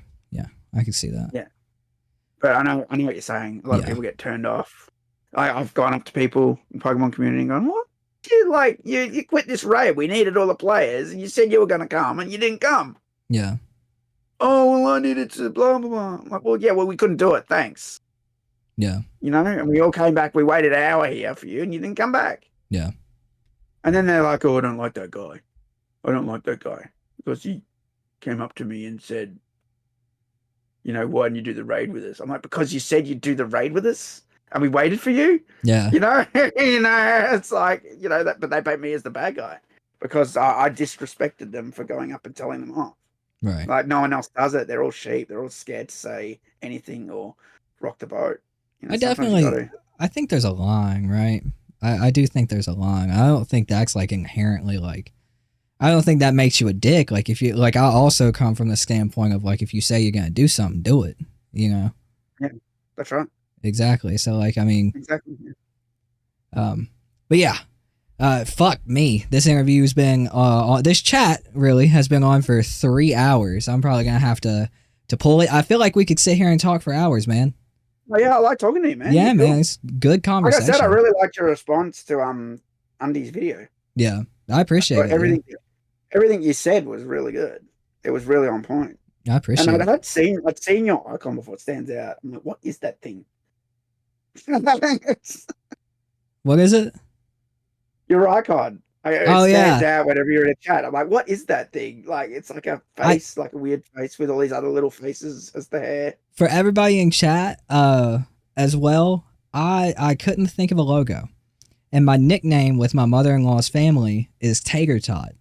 So I was like, you know what? I sat down when I started. I sat down and sketched that out, just a basket of tater tots with a smiley face on the basket in like an hour. So yeah, it's Tater Tots, chat. I got a question in the chat before you go. Do you think NRS is afraid of making an arcade collection out of fear that the arcade MK games are selling MK1? I don't think they're afraid of it outselling MK1 because I don't think a collection would do that. No. I think they would definitely sell for sure. Yeah, for sure. Definitely people want them for sure. And I definitely think they should be out for sure because there's always fans coming along, new fans, like you said, that want to play the old games. And it's really hard to play the old games now. Like the last time I did it was 2011. and I criticized that. Do you have collection. Fight Cave? I've been watching them. Yeah, I know you can do things that way. I'm talking like officially, like Yeah. Okay. you Yeah. know, where you just go to the shop and buy it and don't have to Right. set things up, and you know. But yeah, I don't think they're afraid of it outselling a new game, but they're afraid of it not making them enough money. You know, Yeah. because they're a big greedy company. You know, so I I- also think that some of it is cancel a past, kill it if you have to. That Star Wars quote you always hear that Kylo Ren said, and that's sort of they're trying to change Mortal Kombat to be less aggressive and things like that. That's personally what I think. You know, Right. that's why they don't embrace the old stuff as much.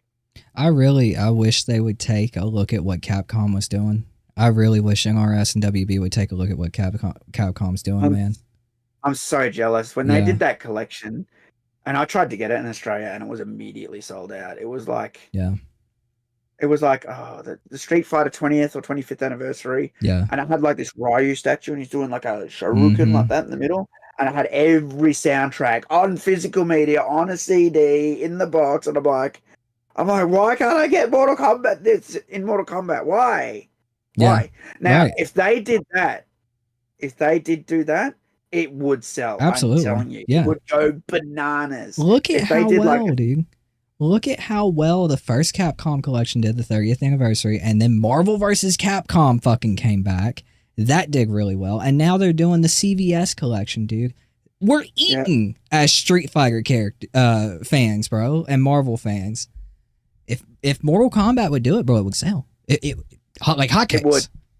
If they did any sort of limited collection that had all the soundtracks and that Manford and remastered all the Mythologies music, which I absolutely adore, you know, and all the old MK games and everything, and then they had a statue of like Scorpion and Sub-Zero, like, you know, like staring at each other, like they want to kill each other or something. They did something cool like that and it lit up or something, you know, and they had like an art book and behind the scenes and maybe some sketches, concept art, old stuff that they never do.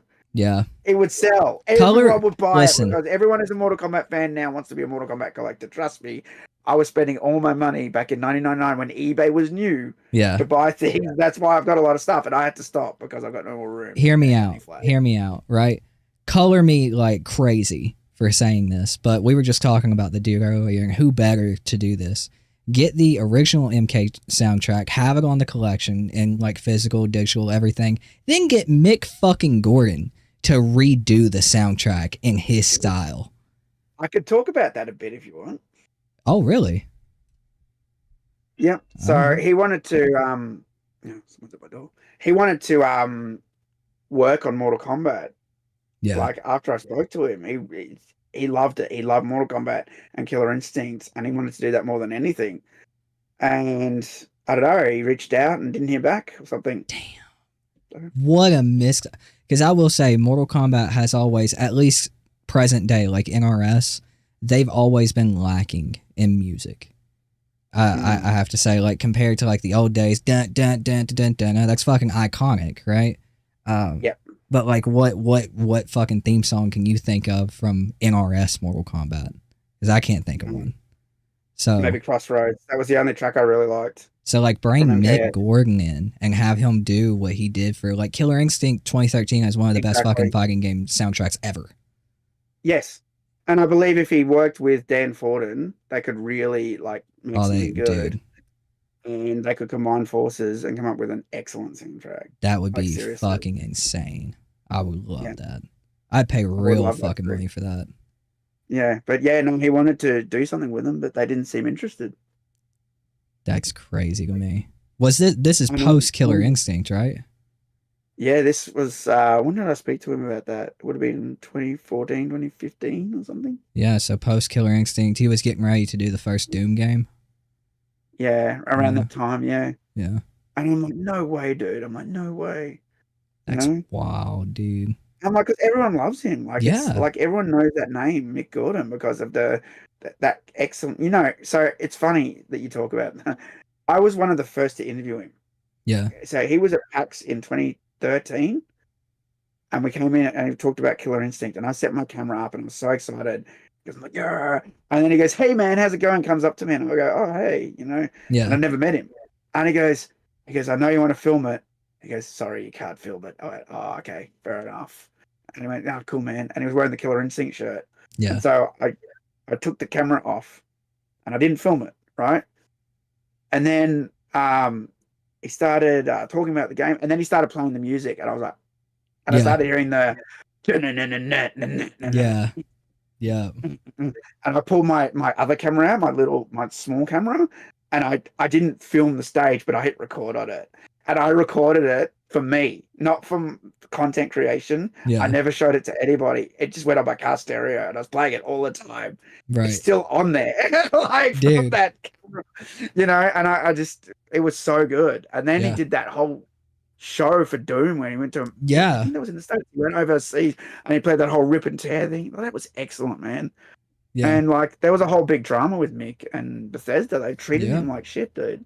Like, it was IP something like that. They did him fucking dirty. They did him dirty, and I didn't believe a word they were saying about him. I spoke to him, and he told me how hard it was to develop music in Australia. He told me at that BAM when we were talking, he said, it's so hard, man. He goes, like, I sleep in the studio because I've got to be on American time. When they're up, they want me there, like, to talk to me. Yeah. And so I'm working then, and then I'm sleeping whenever I can in the studio, and then having to wake up at all these crazy times to talk to people. I couldn't imagine. Like, I play guitar. It's so hard, you know? Yeah, I play guitar. I played guitar for 8 years. You know how many songs I've written? Fucking 0. I couldn't imagine having to write 12 in 6 months and then not telling him. The stuff he was telling me, like, you know, that whole the Django tune. You've probably heard this in interviews now. You know, the whole you know, the whole, like, you know, monks. He learned how to do that just to record it. That's crazy. He learned that.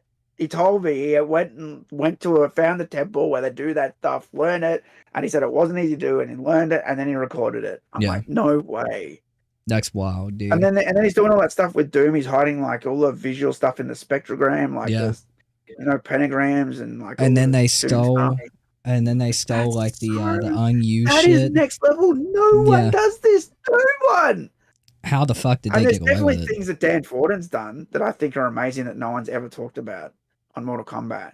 So in the old Mortal Kombat games, in Mortal Kombat 2, this is something I want to make a video on eventually, right? When you play the first round, it plays the tune, but there's a part of the tune where it gets more like the anxiety picks up and the tune sort of kicks in more. It doesn't do that in round 1. Round 1 just loops the first part of the tune, sort of the mellow sort of part. The part with all the anxiety and all that is saved for round 2 and 3. Yeah. No one's ever talked about that. And it adds excitement to the match. The music changes. Yeah. As it becomes more and more risky that you're going to lose because it's round 2, 3 and you're going to be finished. Yeah. I actually never noticed that. Yeah. That's cool as fuck. It's excellent. And him doing that reminds me of Mick Gordon doing that whole thing in Killer Instinct. When I do the ultra combo, and the longer a combo goes, I get more. Yeah. Love the ultra combos. Build up. Yeah. You know, it reminds me of that. Yeah. Oh man, dude, I feel like we could sit and talk for hours about this shit. Whether or not we agree on some things or not, it's still just nice to talk to somebody who's been around for so long and had so many experiences. You know, even if we end up on the same line when it comes to specific things or not, like I really had fun, and I'm glad we could keep it respectful. All right, man. Yeah. And get our opinions out there. But I really appreciate your time, dude. I appreciate you being here. No problem. Yep. I'd love to have a part 2 sometime. Yeah, man. Hell yeah. Set it up. But all right, man. Well, I'm gonna hop out of here and finish talking to chat real quick. Do you have any last things you want to say? No. I've said a whole bunch of stuff that I didn't know I was going to say. We have said a lot. It's been great. No, like, I knew this would be a good discussion. You're clearly a passionate guy, and you know the fighting games more than I do. And I just think I just added my opinion as an old head, I guess. Yeah. You're an OG, man. That can't be argued. Regardless of anybody's opinion on you, you're an OG. You started your fucking channel in 2006. You're an OG. 10 years ago. Yeah. I started a website before that too. Yeah. So, I mean, like, regardless of 99. anybody's fucking opinion about you, you are an OG. That can't be argued. That's right. But thank you, dude. yeah, no problem, Appreciate man. the respect. Absolutely. Thanks for having me on. Yeah, absolutely, dude. But all right, I'll holler at you later, man. Thank you. No worries. Have a good one. You too. Switch over to chat cam. What's up, chat? Oh man, that was a good talk. I had a lot of fun. I didn't expect it to go on for 3 hours, but it was a lot of fun regardless. Like I said, even if we ended up disagreeing a lot about like Max and Brusque and some of the like more competitive shit like frame data and training and shit, it was a fun conversation. It was very respectful. I think we both got our opinions out there. I love hearing his stories, man. Like, I don't really mind when someone goes off like talking about like 10 different things, so long as it's like super interesting. And I feel like everything he said was like, all of his stories are interesting because it's so OG, man. Like, the dude was doing content creation before content creation, right? It's just a great talk. Even if we don't agree about everything, what I'm trying to prove with these like interviews and streams is that like you can disagree and still be respectful and still be, not argumentative or combative or at each other's throats, calling each other names. Like, even if we like, I vehemently disagree with him when it comes to Max and, especially Brusque, like the whole base thing, like vehemently disagree, like to my core, but we can still keep it respectful and agree to disagree. Right.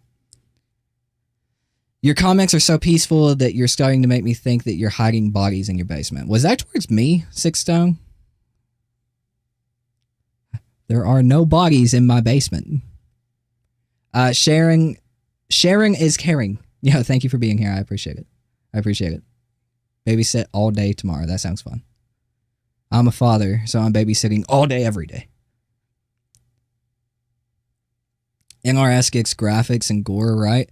Yeah, and like as I've matured, I'm not too big on like gore anymore. Like, that's not the selling point of Mortal Kombat or anything like that for me anymore. It definitely was as like a teenager, because it was like, ooh, I'm not supposed to be doing this. I'm not supposed to be seeing this. It's gory and it's brutal, and it kind of makes my stomach hurt, But like as I've gotten older, it's just kind of like, all right, the gore's there, cool. Somebody's cutting somebody's head off. How fun is the game? How cool is the story? What different game modes do I have? What customization features do I have? The gore is kind of like an afterthought for me now.